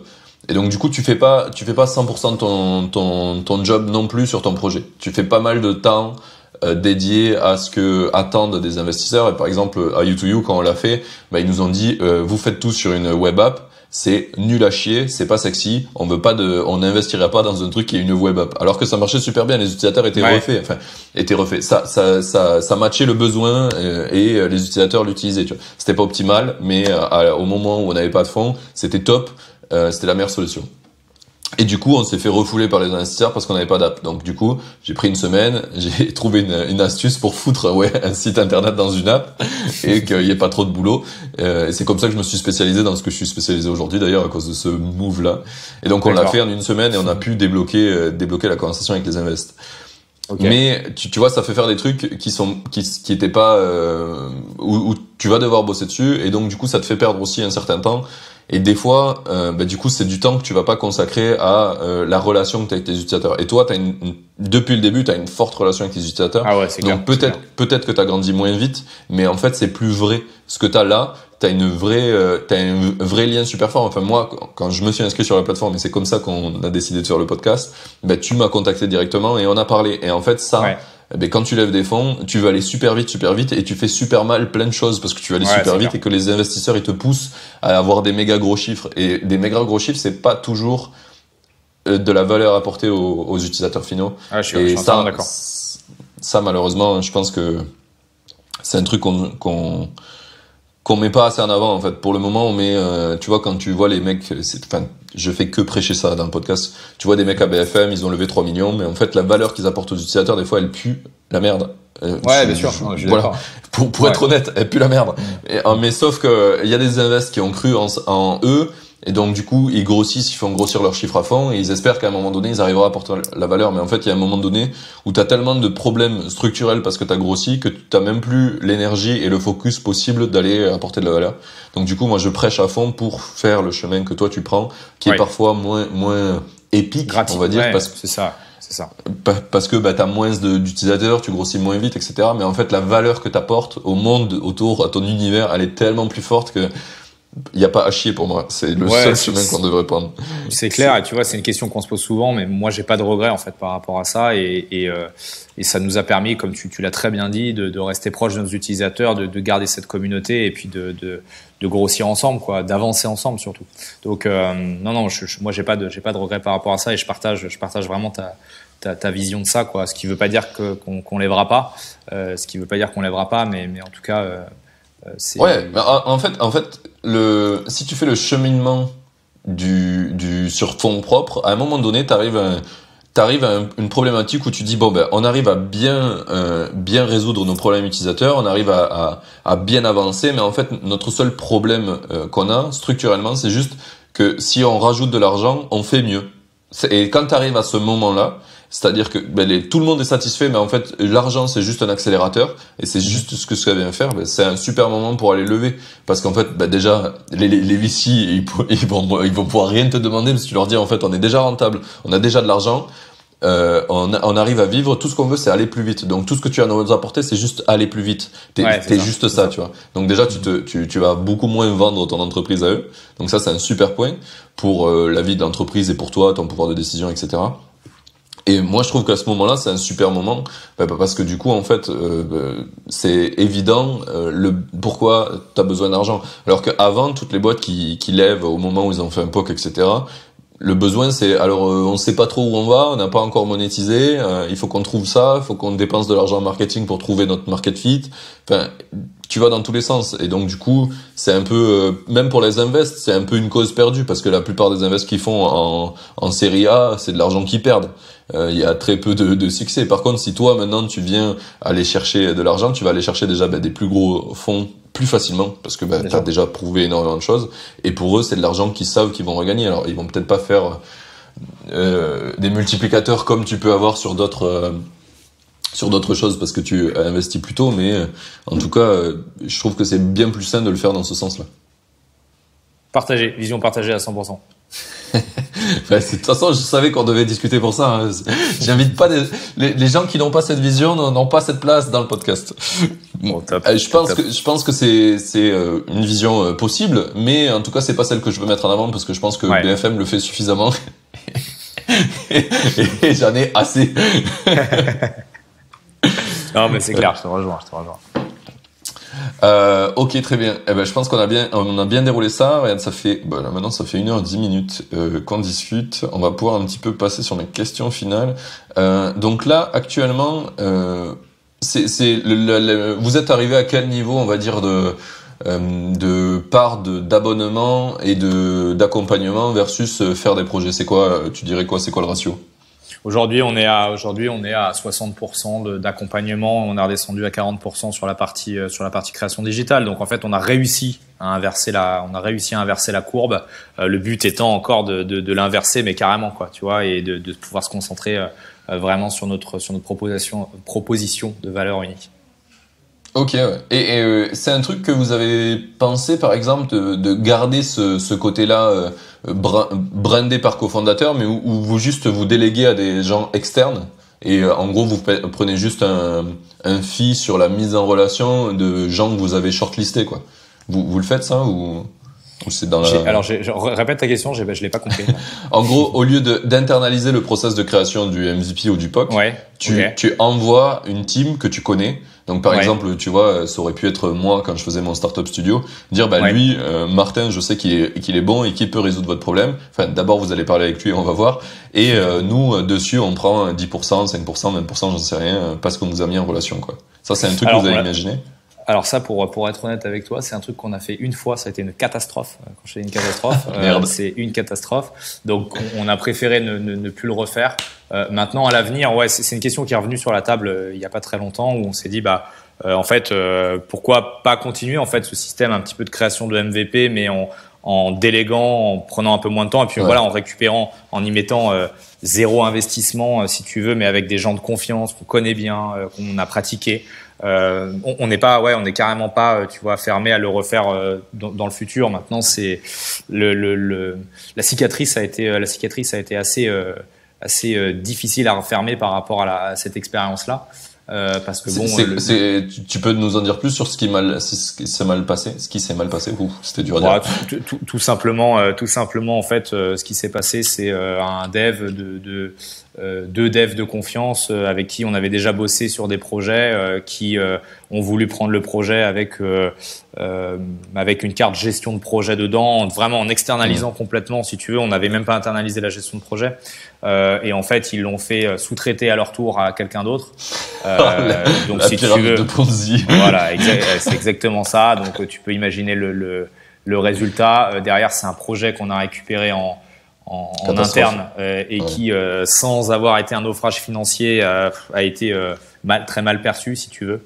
Donc c'est un peu ça moi et du coup les devs qui étaient de confiance deviennent des devs qui sont plus de confiance, et puis les clients qui t'ont fait confiance ne te font plus confiance, et voilà, malheureusement faut pas avoir de tabou là-dessus, hein. Ça arrive de se foirer avec un client, et il faut assumer, il faut savoir le dire. Voilà, le but c'est de rattraper les choses d'une manière ou d'une autre. C'est ce qu'on a fait, ça s'est bien terminé. Mais voilà, c'est pour ça qu'on a un petit peu de mal avec ça, c'est qu'il faut vraiment avoir. C'est ce qui est compliqué en fait dans la tech, hein. C'est que tu as des très très bons devs, des très très bons spécialistes, mais tu as aussi un peu des charlatans, malheureusement, et comme dans tous les métiers, hein, et malheureusement là-dessus, ce qui s'est passé, ça nous a fait un peu mal, quoi, tu vois. Ouais, bah après, je pense qu'il y a, tu vois, en étant technique, je sais qu'il y a plein de développeurs qui se revendiquent plus ou moins CTO, mais en fait, quand tu vas faire CTO et que tu es le seul tech ou qu'il y a une toute petite équipe, en fait, tu vas faire aussi product manager, t'as multi-casquette, et du coup, product manager, c'est pas du tout le même taf, et si tu t'es pas bien formé, ben, tu vas faire de la merde, et en fait, du coup, tu vas mal développer, et donc, du coup, toute la chaîne de valeur est pétée, et à la fin, t'as un projet pété, quoi. Exactement. C'est exactement ça, et c'est un petit peu, tu vois, c'est un petit peu ce qui s'est passé, et ce qui a posé problème, quoi. Ok, ben, super intéressant. Je pense que, tu sais, c'est qu'est-ce que t'as appris de tes échecs qui font quel entrepreneur t'es aujourd'hui, quoi. Et c'est pour ça que je te pose cette question qui est parfois, je sais, difficile d'aller remuer le caca qu'on a fait pour ça. Ouais, c'est clair. Pour un peu l'expliquer. Mais ok, merci pour ça. Du coup, je pense qu'on a fait on a survolé pas mal de mes questions. On va essayer d'aller vers mes questions finales. Je pense, si, il y en a une qui est importante. C'est quoi ton objectif un peu avec cofondateur? Où c'est que vous voulez amener ce projet? Nous, on a un vrai objectif de partir à l'international déjà, parce qu'on a on a eu des beaux appels du pied de la Belgique, de la Suisse, du Québec, où on a des utilisateurs. On a maintenant 5% de nos utilisateurs qui sont, alors c'est pas énorme 5%, mais ça c'est déjà un petit peu qui représentent. Je suppose que tu l'as jamais marketé, donc 5% qui sont venus naturellement. C'est ça, exactement. C'est exactement ça. C'est bien, c'est grave bien. Et du coup, ouais, c'est hyper intéressant. Donc du coup, voilà, le but, c'est de continuer à surfer en fait là-dessus, de vraiment s'implanter dans ces pays-là, parce qu'il y a un vrai besoin. Le besoin, de toute façon, il est plus que français, hein, sur ce point de douleur qui est l'intégration d'un associé tech en fait dans un projet. De partir sur d'autres pays où on travaille déjà avec des porteurs de projets qui sont en Angleterre ou en Allemagne, qui sont français, parce que la version est uniquement francophone, mais qui nous disent aussi que voilà, le besoin est ultra présent là. Donc on a cette volonté de s'externaliser un peu plus, et puis la volonté d'améliorer toujours la plateforme, de l'automatiser au maximum, parce qu'il y a encore beaucoup de choses qu'on fait à la main, de l'automatiser, mais tout en gardant, on l'automatisera, ça c'est dur à dire ça, on l'automatisera jamais à 100%, parce qu'on veut garder en fait ce côté humain qui fait notre force, et ce contact avec les utilisateurs. Mais il y a encore plein d'actions qu'on fait un peu à la mano, tu vois, quand on présente des devs à des porteurs de projets, on le fait hyper à la mano. Enfin, c'est un peu compliqué, ça nous fait perdre pas mal de temps. Donc on a cette double volonté en fait de vraiment d'améliorer la plateforme et d'aller l'étendre, et puis vraiment de continuer à travailler sur ce cycle de vie du porteur de projet. Et on s'est fait datadocker il y a pas très longtemps, donc on a vraiment la volonté de partir sur sans devenir vraiment spécialisé sur la formation, mais de créer une petite formation pour nos porteurs de projets sur les bons outils digitaux, sur la vulgarisation des langages, sur la création d'entreprise, sur le mindset entrepreneurial. Tu vois, des petites vidéos avec des contenus hyper intéressants pour aider. On veut vraiment devenir la plateforme de référence sur l'association et aider les porteurs de projets, créer toujours plus d'entreprises. Tout le long, il y a un vrai besoin d'éducation et d'accompagnement, en fait. Je pense moi, quand j'ai fait le Startup Studio, si à chaque fois j'ai aidé des gens et on a eu des échanges super longs sur qu'est-ce qu'ils devaient faire, c'était quoi leurs prochaines étapes, et là ça m'est encore arrivé il y a une semaine, il y a une personne que j'ai dans mes contacts avec qui j'ai bossé un petit peu dans une boîte à un moment donné où j'ai décidé d'être employé pendant 6 mois, qui m'a recontacté, qui m'a dit j'ai besoin d'aide, j'aimerais trouver un cofondateur, et en fait ma réponse, quand j'ai parlé avec elle, c'est non, d'abord, tu as besoin de prouver que ce que tu veux faire, c'est bien. Et après, tu pourras, une fois que tu auras de la valeur et que tu montres que toute seule, tu es arrivé à produire de la valeur et que maintenant, tu as besoin d'accélérer avec quelqu'un de technique, là, le besoin va se faire. C'est comme tout à l'heure avec l'argent, en fait. Si tu le choisis au mauvais moment, tu vas avoir la mauvaise personne. C'est clair. Non, mais c'est clair. Tout à fait. T'as tout résumé, ouais. Je suis d'accord. Et puis voilà, et pour terminer, tu vois, sur cette question, la volonté finale, la mission en fait finale, c'est de continuer à créer des entreprises, parce qu'on est et en toute humilité, on est vecteur de création d'entreprises, ça on en est fier, et on a, tu vois, c'est quelque chose qu'on revendique, et que l'année dernière a été l'année dernière et même cette année est très compliquée, a été très compliquée, et dans cette période-là, on a vraiment besoin d'entrepreneurs, de porteurs de projets qui ont des idées pour changer les choses, faire avancer, relancer. Et là-dessus, je pense qu'on a à notre niveau, en tout cas, on a une carte à jouer, et on peut aider des gens, quoi. Donc, faut vraiment le faire. Trop stylé, trop stylé. Je suis trop content de t'avoir rencontré, parce que c'est vraiment le rêve que j'avais quand je faisais ce Startup Studio là, que j'ai salement échoué parce que j'avais pas compris ce que toi t'as compris, et qu'il y a un vrai besoin d'aider les gens. Et en fait, je l'ai un peu compris maintenant, tu vois, parce que quand je fais ce que je te disais, c'est je fais du coaching d'entrepreneurs, donc on fait un petit peu la même chose quand toi tu fais tes programmes d'accompagnement. Et je me suis rendu compte qu'il y avait plus de besoin sur ça plutôt que d'aller développer la plateforme exactement comme toi. Finalement, je suis arrivé aux conclusions un peu plus doucement parce que j'étais tout seul. Peut-être avec un cofondateur, je serais allé plus vite. Mais c'est ça, c'est que paradoxalement, en fait, quand t'es tout seul, tu vas plus vite, mais tu vas très souvent plus vite droit dans le mur. Et quand t'es à deux, à trois, avec des associés, tu vas plus lentement, mais je pense, t'avances plus lentement, mais tu comprends les choses plus vite. Ce qui te permet derrière de réimprimer un rythme. Enfin, moi, tu vois, c'est la vision que j'aime et qui correspond. Et moi aussi, c'est un vrai plaisir de t'avoir rencontré, Martin. Trop bien. Ouais. Il y a un point que je voulais dire là-dessus aussi. Je trouve il y a un autre genre de profil. T'as les gens qui partent en solo, qui vont faire leur business, leur side project. Enfin, j'en ai eu plein dans le podcast. Et eux, du coup, ils sont dans le profil inversé, c'est que en fait, ils continuent à faire leur taf à côté, comme toi tu faisais au début. Et du coup, ils apprennent très lentement, ils avancent très lentement sur leur projet, parce qu'en fait, ils font ça sur le côté, et il faut arriver à trouver la motivation. Si tu fais ton freelance, tu fais ton boulot de salarié le jour, et le soir, quand tu rentres, faut trouver l'énergie pour le faire. Et donc là, en fait, t'apprends super doucement et tu mets très longtemps à avancer, quoi. Et c'est l'histoire finalement de Forger, qui était le studio. Une fois que j'ai arrêté de le faire et que j'ai été cofondateur d'autres projets, j'ai continué finalement à l'avoir en tête.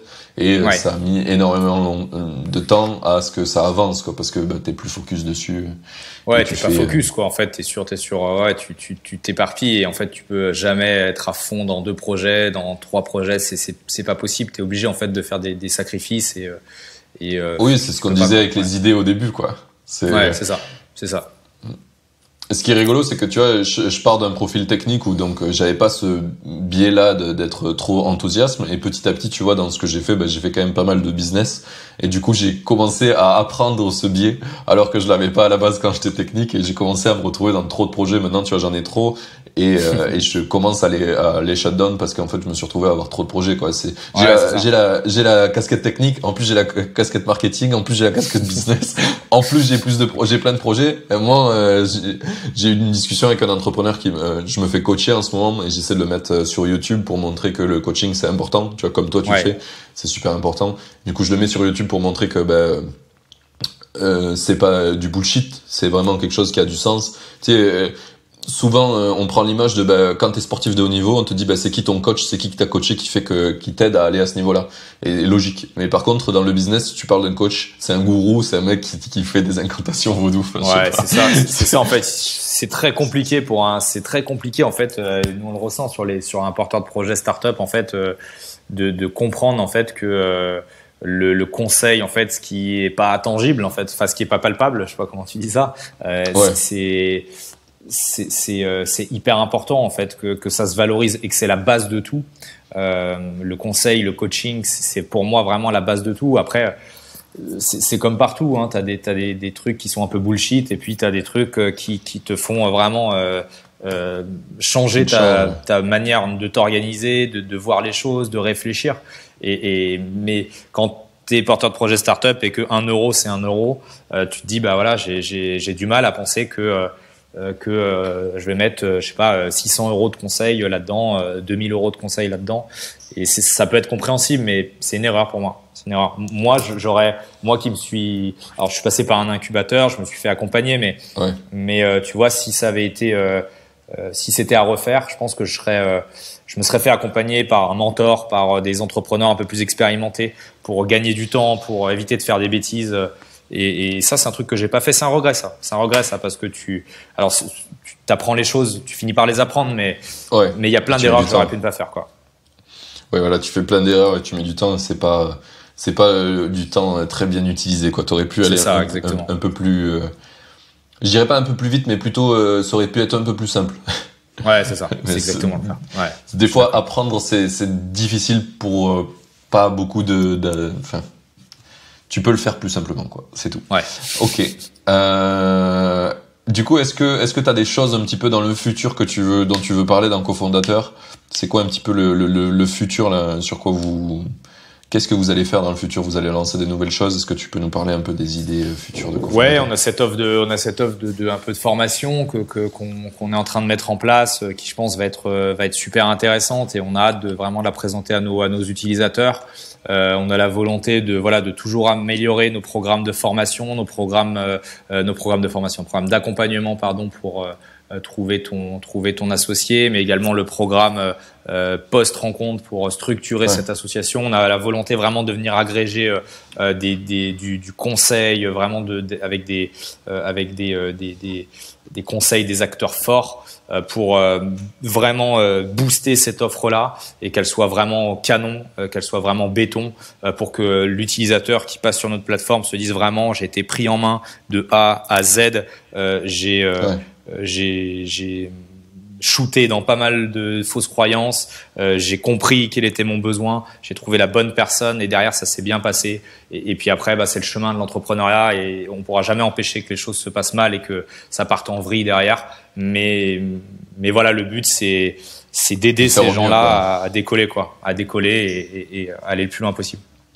C'est trop bien que tu parles de ça, parce que je pense qu'il faut vraiment relever l'écho que ça fait à ce qu'on a dit tout à l'heure, qui est que tu as choisi une niche ultra précise, toute petite, qui peut sembler petite. Et en fait, maintenant, t'as vu cette problématique, tu commences à bien la résoudre. Et en fait, tu vois que derrière, il y en a une juste derrière qui est, une fois qu'on s'est associé, c'est la merde. Parce qu'on sait pas s'associer, on sait pas le gérer. Et donc, du coup, tu peux agrandir ta proposition de valeur dans le temps. Exactement. Avec tes utilisateurs. Et du coup, en fait, ta capacité de business, elle continue à grandir, quoi. T'es pas juste limité à la niche que tu avais choisie au départ. Il y a toujours un problème qui vient un peu avant ce que tu résous, ou un peu après, et tu peux aller t'y étendre, et t'as déjà la confiance des utilisateurs au moment où tu les touches. Donc du coup, c'est facile de t'agrandir dans cette direction, quoi, à l'horizontale, et d'aller aider encore plus de gens et plus longtemps. C'est ça, en fait, t'as tout résumé. C'est-à-dire que notre proposition de base, c'était vous arrivez sur la plateforme, on vous met en relation avec des potentiels associés, mais en fait l'aventure elle commence pas là. Elle commence avant avec une idée. Avant d'être mis en relation avec la bonne personne, il faut savoir quelle est cette bonne personne et quel type de profil. Et puis si ton projet en fait il est assez mature en fait, et est-ce que tu as besoin de t'associer? Des fois on a des fois on a des personnes qui viennent sur la plateforme et qui ont absolument pas besoin d'un associé, parce qu'en fait le mec il va développer un MVP et puis derrière il va se faire chier parce qu'il y a plus rien d'autre à faire. On est sur des projets extrêmement simples, il y a pas de complexité technique, il y a aucune évolution possible, des activités très classiques. Donc en fait voilà, le but c'est de venir, comme tu l'as dit avant, devenir après, et ça c'est un besoin qu'on a cerné en parlant à nos utilisateurs, parce que beaucoup d'utilisateurs venaient sur la plateforme, rencontraient une personne et derrière revenaient vers nous en disant maintenant en fait je fais quoi là, parce que je sais pas du tout quoi faire, et en fait tu vois, il faut le vivre vraiment pour comprendre que ça s'arrête pas là en fait, et qu'il faut continuer, il faut assurer un service derrière. C'est une sorte de service après. Moi je le compare souvent à un service après-vente en fait, tu vois, et alors que c'est pas forcément ça, mais c'est voilà, vous êtes rencontrés, maintenant il faut en fait mettre en place cette période d'essai pour que vous appreniez à vous comprendre, à travailler ensemble, à vous connaître, parce qu'en fait en 3 mois, vous connaissez pas. C'est comme quand tu rencontres une fille, en 3 mois, tu la connais pas. Il te faut. C'est la lune de miel sur tous les 3 premiers mois. Tu vois que le meilleur. Et tu sais pas quand vous allez galérer, qu'il y aura pas d'argent ou que vous vous poserez des gros problèmes. Est-ce que vous allez toujours vous entendre, quoi. C'est exactement ça. Et tu vois, hier, pas plus tard qu'hier, anecdote, alors j'avais jamais vu ça de ma vie. Un porteur de projet s'inscrit à 10h04 sur la plateforme. Normalement, il est contacté le lendemain. On contacte les porteurs de projet le lendemain de leur inscription. Il est revenu vers nous sur Zendesk, le petit module de chat, à 13h, en disant c'est bon, j'ai trouvé mon associé sur la plateforme le même jour à 13h. et du coup, Gladys, qui est consultante chez nous, l'a tout de suite appelé en disant attendez, est-ce que vous êtes sûr que c'est la bonne personne? Enfin, parce que vous lui parlez depuis. Alors, par contre, en 3 heures, ils avaient fait du chemin parce qu'en fait, il s'avérait qu'ils habitaient dans la même ville et pas très loin. Donc, en fait, à 10h15, ils ont commencé à entrer en contact et en fait, ils se sont vus entre midi et 2, quoi, tu vois. Et à 13h, coup de cœur, quoi. 13h, coup de cœur, c'est bon, c'est fini, qu'est-ce que je fais maintenant? Et là, notre rôle, peut-être que c'est un coup de cœur et que ça va fonctionner et qu'ils vont monter une société extraordinaire ensemble et que ça va cartonner. Mais là, on a pour moi et pour nous chez Cofondateur un devoir de dire attention, en fait, vous ne vous connaissez pas, c'est pas possible. Parce que là, au rythme où ça va, demain, ils ont signé le pacte d'associés, après-demain, la société, elle est créée, quoi. Et c'est pas possible. C'est inimaginable avec une personne que tu connais pas. C'est pas. Tu peux le faire, mais c'est comme sauter sans parachute et croire que tu vas le construire en vol, quoi. Ouais, peut-être pas le meilleur choix, quoi. Ouais, c'est ça. C'est pas la solution la plus sécure. C'est pas la meilleure option, ouais. C'est pas la meilleure option. Je suis d'accord. Tu peux y arriver, hein, mais il y a des moyens de prendre moins de risques. Mais ok, ouais, je comprends. Mais c'est cool. Tu vois, tu pourrais aller concurrencer les pubs YouTube à devenir millionnaire en 3 mois. Maintenant, tu dis trouver un associé en moins de 3 heures. Mais ça peut être une bonne idée de marketing. En mode, tu commences comme ça et tu dis bon, ça c'est quand on rêve, tu vois. Mais ouais, c'est clair. Non, mais c'était et on l'avait jamais vu ça sur la plateforme. On l'avait jamais vu des associations très rapides. On l'avait déjà vu, mais tu vois en 3 heures comme ça. Enfin, c'est pour moi c'est inimaginable. Mais je leur souhaite beaucoup de bonheur et j'espère que ça va le faire, quoi. Ouais, en tout cas, si ça marche, c'est une putain de belle histoire. C'est clair. Ah bah si ça marche, on va vraiment les mettre en avant parce que c'est extraordinaire, quoi. C'est atypique. Clairement. C'est atypique. Clairement. Puis ça veut dire que potentiellement, malgré le facteur chance, on va dire, qui est que c'est 2 personnes qui se connaissaient pas, il y a quelque chose sur ta plateforme qui fait que il est tombé sur cette personne plutôt qu'une autre, tu vois. Donc ça veut dire que toute l'expérience que t'as mis là-dedans et que moi je le vois, tu vois, U2U, on a essayé de à chaque fois trouver des process qui fait que même par hasard les gens ils tombent plutôt sur les bons livreurs, ils tombent parce que tu mets les bons signaux en avant, toi, parce que tu sais ce qui est un bon signal et un mauvais signal, et du coup tu les aides à que la chance soit meilleure, quoi. Donc je pense qu'il y a effectivement pas que la chance, il y a toute la plateforme et toute votre expérience qui fait que il y a plus de chances que le hasard marche mieux, quoi. Tu vois ce que je veux dire? C'est clair, non, je suis d'accord. Ok, je pense que là on va pouvoir aller sur mes petites dernières questions. Parfaite anecdote de fin. Il y en a une question qui est super importante et qui va faire écho à tout ce qu'on s'est dit là. Finalement, c'est qu'est-ce que tu aurais aimé qu'on te dise avant que tu te lances? Alors moi, on m'a donné un conseil qui pour moi reste le meilleur conseil qu'on m'ait jamais donné. C'est aussi une petite anecdote. En fait, quand la plateforme on mettait en relation porteur de projet avec tout type d'associés. En fait, si tu veux, je me devais d'avoir une expertise un peu globale, quoi, plutôt sur l'association que sur les profils. Et en fait, quand on a pivoté février 2017, on est passé très rapidement sur les devs et les CTO. Et à ce moment-là, il a fallu se spécialiser vraiment sur ces profils-là et maîtriser un peu le sujet, comprendre en fait qui étaient ces personnes-là, être capable d'en parler. Et 2 jours après, je suis invité parce qu'on prospectait pas mal d'écoles de développeurs pour sensibiliser un peu à ce qu'on faisait.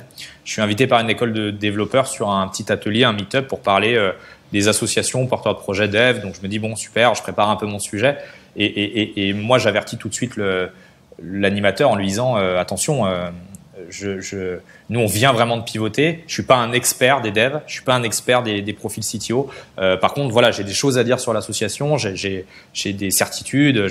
Voilà. Il a dit t'inquiète pas, de toute façon, en face, c'est que des porteurs de projets. Je me pointe à la conférence. Évidemment, c'était que des devs en face, et j'étais à côté de 2 CTO, 50 ans tous les deux, multi-entrepreneurs. J'ai passé les 2 heures les plus longues de toute ma vie. On a parlé de langage, de rémunération, de méthode Scrum, de méthode agile, très technique, quoi. Ouais, des trucs en fait qui aujourd'hui sont assez simples pour moi, mais qui à l'époque en fait c'était et en fait si tu veux, à chaque fois qu'on me faisait intervenir, on me faisait intervenir, je ne prenais pas la parole, et quand on me faisait intervenir, j'avais rien à dire parce que j'étais largué, j'essayais de recentrer le débat, mais sur quelque chose qui m'intéressait. Et toi, tu penses quoi du langage C Non, mais c'était ça, et en fait si tu veux, tu peux pas dire bah écoutez, j'y connais rien, quoi.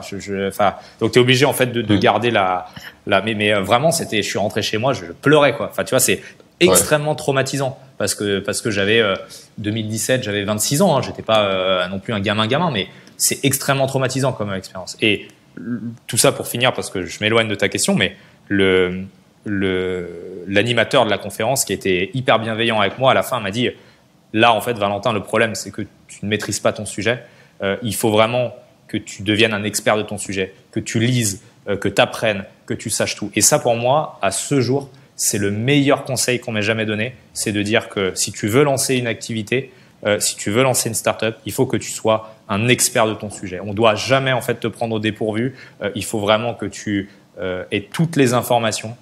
Et aujourd'hui, moi, j'ai pas peur de le dire, je le suis pas encore. J'apprends tout le temps parce que je viens d'un background qui est tellement éloigné de la technique que en fait, et c'est tellement compliqué. Il y a tellement de choses à voir. Et voilà. Et je continue à apprendre. Mais ça, pour moi, c'est le conseil que j'ai envie de diffuser. C'est ça, quoi. C'est devenez expert de votre sujet et ne soyez jamais pris au dépourvu. Lisez, apprenez, écoutez des podcasts comme celui de Martin.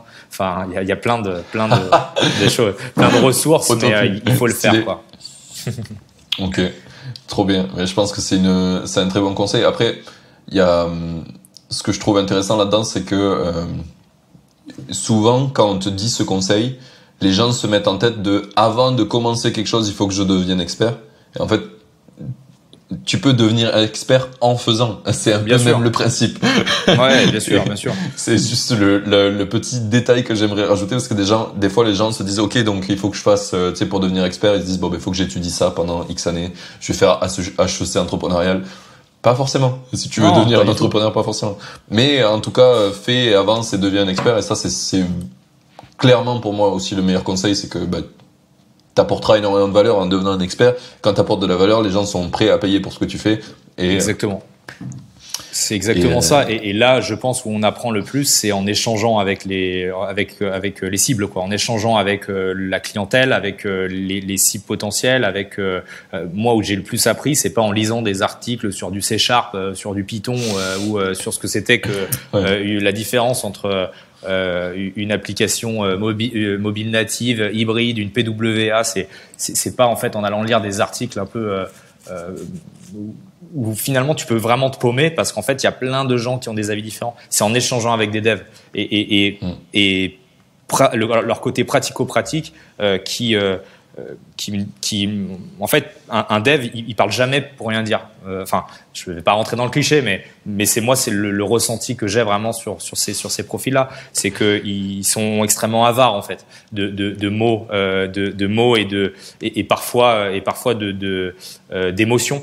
Je vais un peu loin la tête, mais en tout cas, toujours est-il que en fait, si tu veux, ils sont très rationnels, très pragmatiques, ils vont droit au but, et du coup ils te donnent tous les bons conseils. Et en fait tu dis putain, mais là je viens de me taper 5 heures de lecture, le mec en 5 minutes il m'a tout expliqué, et en fait il m'a juste dit ce que telle chose, à quoi ça correspondait, enfin l'essentiel, quoi. Voilà, tu vois. Et c'est et même, je pense que c'est à force de passer tes 10 heures par jour à parler à une machine plutôt qu'à un être humain, tu finis par devenir, tu sais, de prendre les mêmes biais de communication, quoi.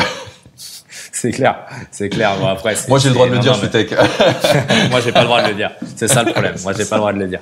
Non, mais je chambre forcément un petit peu parce qu'on est sur des profils qui sont un petit peu différents et qui sont moins expansifs que des profils business. Mais évidemment que les techs sont pas des robots, tu vois, et qu'ils ont évidemment des émotions, mais c'est moins marqué en général. C'est là où nous, profil business, on est un peu plus expansif.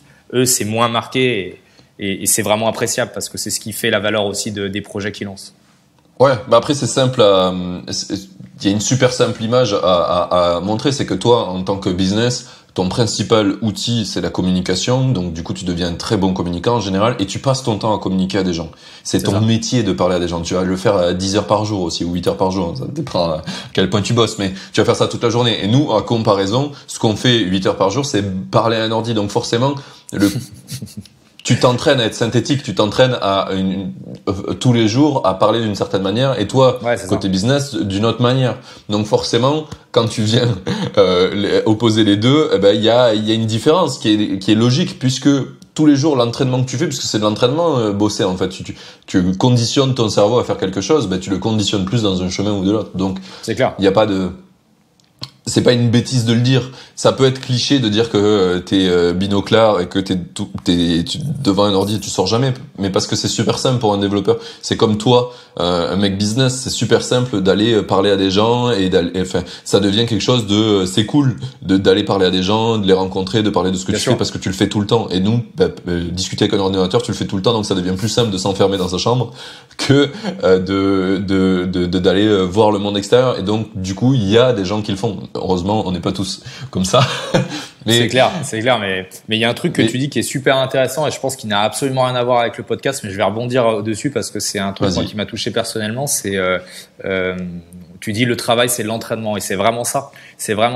Moi j'ai toujours eu parce que depuis que je suis gamin j'ai un TDA, un petit trouble de l'attention et j'ai toujours eu beaucoup de mal en fait à me concentrer longtemps sur du travail sur une tâche. Et en fait, des fois, je passais ma journée où j'avais l'impression de rien faire du tout, quoi. Alors qu'en fait, j'étais parti par sprint de 10 minutes et que je bossais, mais j'avais l'impression de rien faire.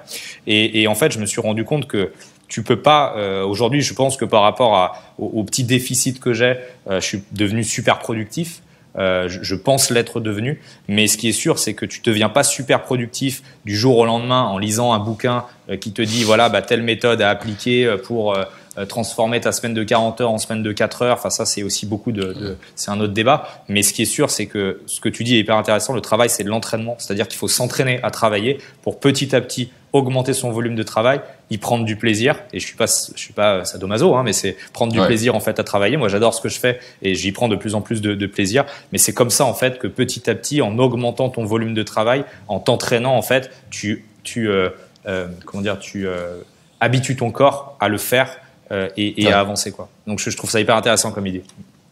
Il y a un super bouquin là-dessus qui s'appelle Atomic Habits, qui parle de comment tu crées des habitudes et comment tu te conditionnes à être plus capable de faire quelque chose. Et du coup, il prend un super exemple qui m'a explosé le cerveau et qui dit en fait, en gros, si tu veux devenir sportif, par exemple, tu veux faire de la muscu, fais tous les jours 1 minute l'entraînement que tu veux faire, par exemple.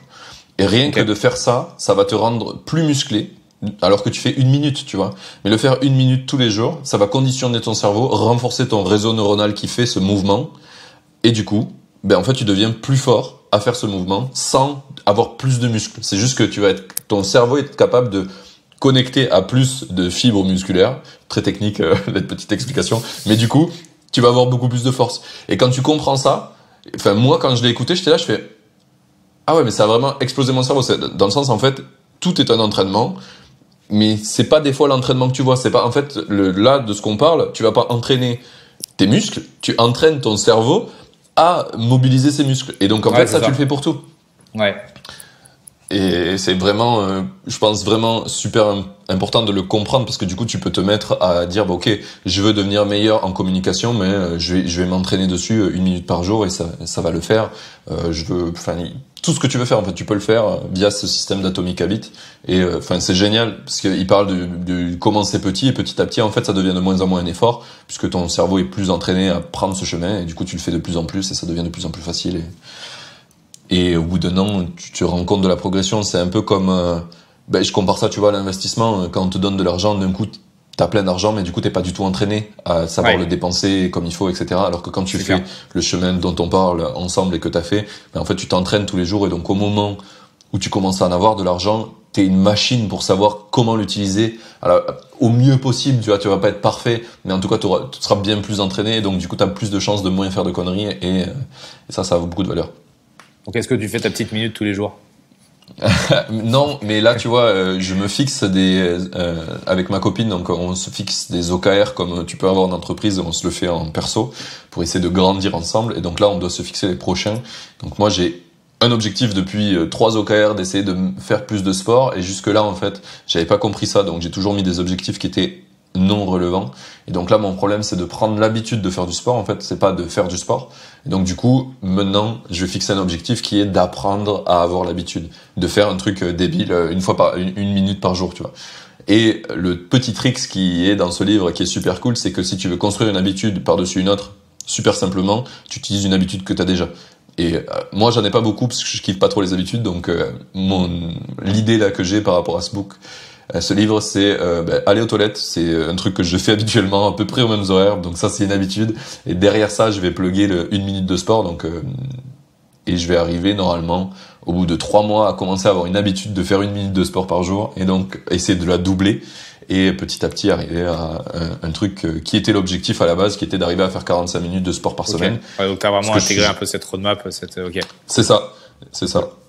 Et enfin voilà, je le conseille à tout le monde, allez lire ce putain de livre parce que c'est un game changer sur comment notre cerveau fonctionne pour apprendre et s'habituer. Et enfin, c'est vraiment vraiment très fou.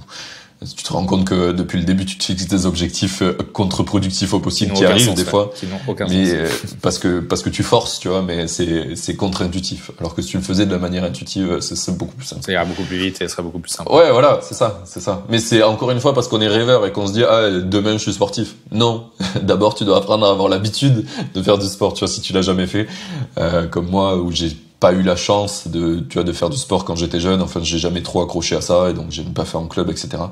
Du coup, j'ai pas du tout l'habitude. Il faut apprendre à avoir cette habitude avant de même à devenir sportif. Et ça, c'est inconnu au début pour plein de gens de comprendre ça. On a pas mal dérivé. On va essayer d'arriver à mes questions finales. Est-ce que tu as une citation préférée? Ouais, j'ai une citation que j'aime beaucoup. C'est une citation qui est toute simple de Confucius qui dit qu'on a 2 oreilles et une seule bouche parce qu'on a 2 fois plus besoin d'écouter que de parler. Et pour moi, c'est extrêmement important, surtout quand tu entreprends, d'avoir cette idée-là en tête. Clairement. Et encore plus quand tu fais un produit, faut énormément écouter les utilisateurs. C'est clair, un truc que les profils techniques ne font pas et qui manquent crucialement. Idée de formation, si tu veux aider le côté technique et avoir des formations il y a un très gros besoin sur apprendre aux gens à aller, quand ils font des projets qui sont porteurs techniques, de communiquer ce qu'ils font et de l'exposer au monde, quoi. Et d'avoir des retours parce que on est très mauvais pour ça, ce qu'on disait tout à l'heure. On est conditionné à pas le faire, donc on le fait pas très bien.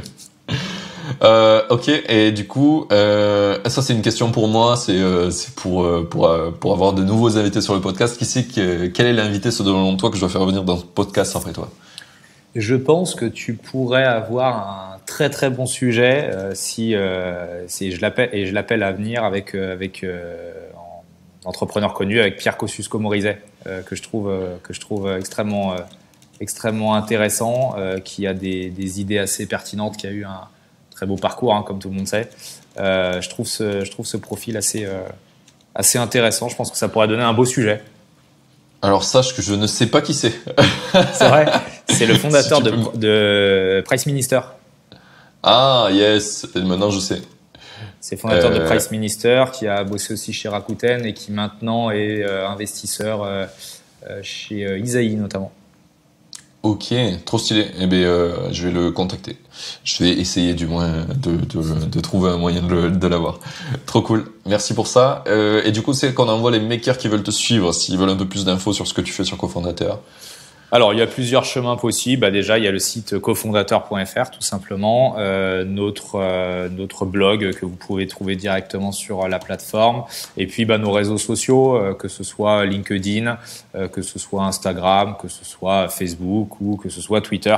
Vous pouvez trouver pas mal d'infos par rapport à ça. N'hésitez pas à rejoindre la newsletter pour avoir des infos. Mais voilà, il y a plusieurs chemins pour accéder à notre plateforme et notre service. Ok, top. Eh bien écoute, c'était vraiment un trop bon épisode, j'ai kiffé parler avec toi, tu vois, on a bien débordé de ce qu'on avait prévu, mais c'était vraiment très cool. Non, écoute, plaisir partagé, c'était vraiment super, j'ai pas vu le temps passer, pour être honnête avec toi, je m'aperçois qu'il est 13h, mais non, c'était vraiment cool, hyper intéressant comme expérience. Trop bien. Eh bien, moi, je vais conseiller à nos petits auditeurs qui ont écouté ce podcast de prendre le temps, du coup, de partager cet épisode si vous l'avez kiffé, parce que je pense qu'il y a plein de bon sens de gens qui veulent créer leur projet, qui devraient l'écouter. Et aussi d'envoyer des petits messages du coup à Valentin ou de s'inscrire même sur cofondateur, ça serait le top si vous êtes porteur de projet, inscrivez-vous dessus. Mais sinon vous pouvez lui envoyer des messages pour le remercier, ça peut être sur les réseaux de cofondateur ou même sur son LinkedIn. Ça peut être top, ça peut montrer vraiment à Valentin que c'est des choses qu'il faut faire, de venir partager son expérience en personnel en plus que juste sur cofondateur sur son projet. Et je pense qu'il y a plein d'entrepreneurs qui devaient le faire plus parce que c'est des super expériences qui sont ce que tu disais tout à l'heure, le côté mentor, tu vois, on l'a pas, enfin il est très peu existant en France. Ouais, c'est clair. Et alors que c'est super important de voir ce que les pairs ont fait et d'apprendre d'eux, puisque il y a pas d'école pour être entrepreneur, il y a pas de chemin pour le faire, le seul moyen c'est de le faire, mais par contre parler aux mecs qui l'ont déjà fait, c'est quand même sympa. C'est ça, et puis tout le monde a des convictions différentes, il y a pas de convictions fausses. Il faut voilà, simplement apprendre à partager et essayer il y a certainement plein de choses que j'ai dites aujourd'hui qui paraîtront à ceux qui l'écoutent, ceux ou celles qui l'écoutent, pas du tout pertinentes, mais c'est pas un problème. Moi, c'est ce que je pense. D'autres entrepreneurs pensent complètement différemment de moi, mais il y a toujours chez un entrepreneur des choses à aller chercher, de l'expérience, comme tu dis, des idées.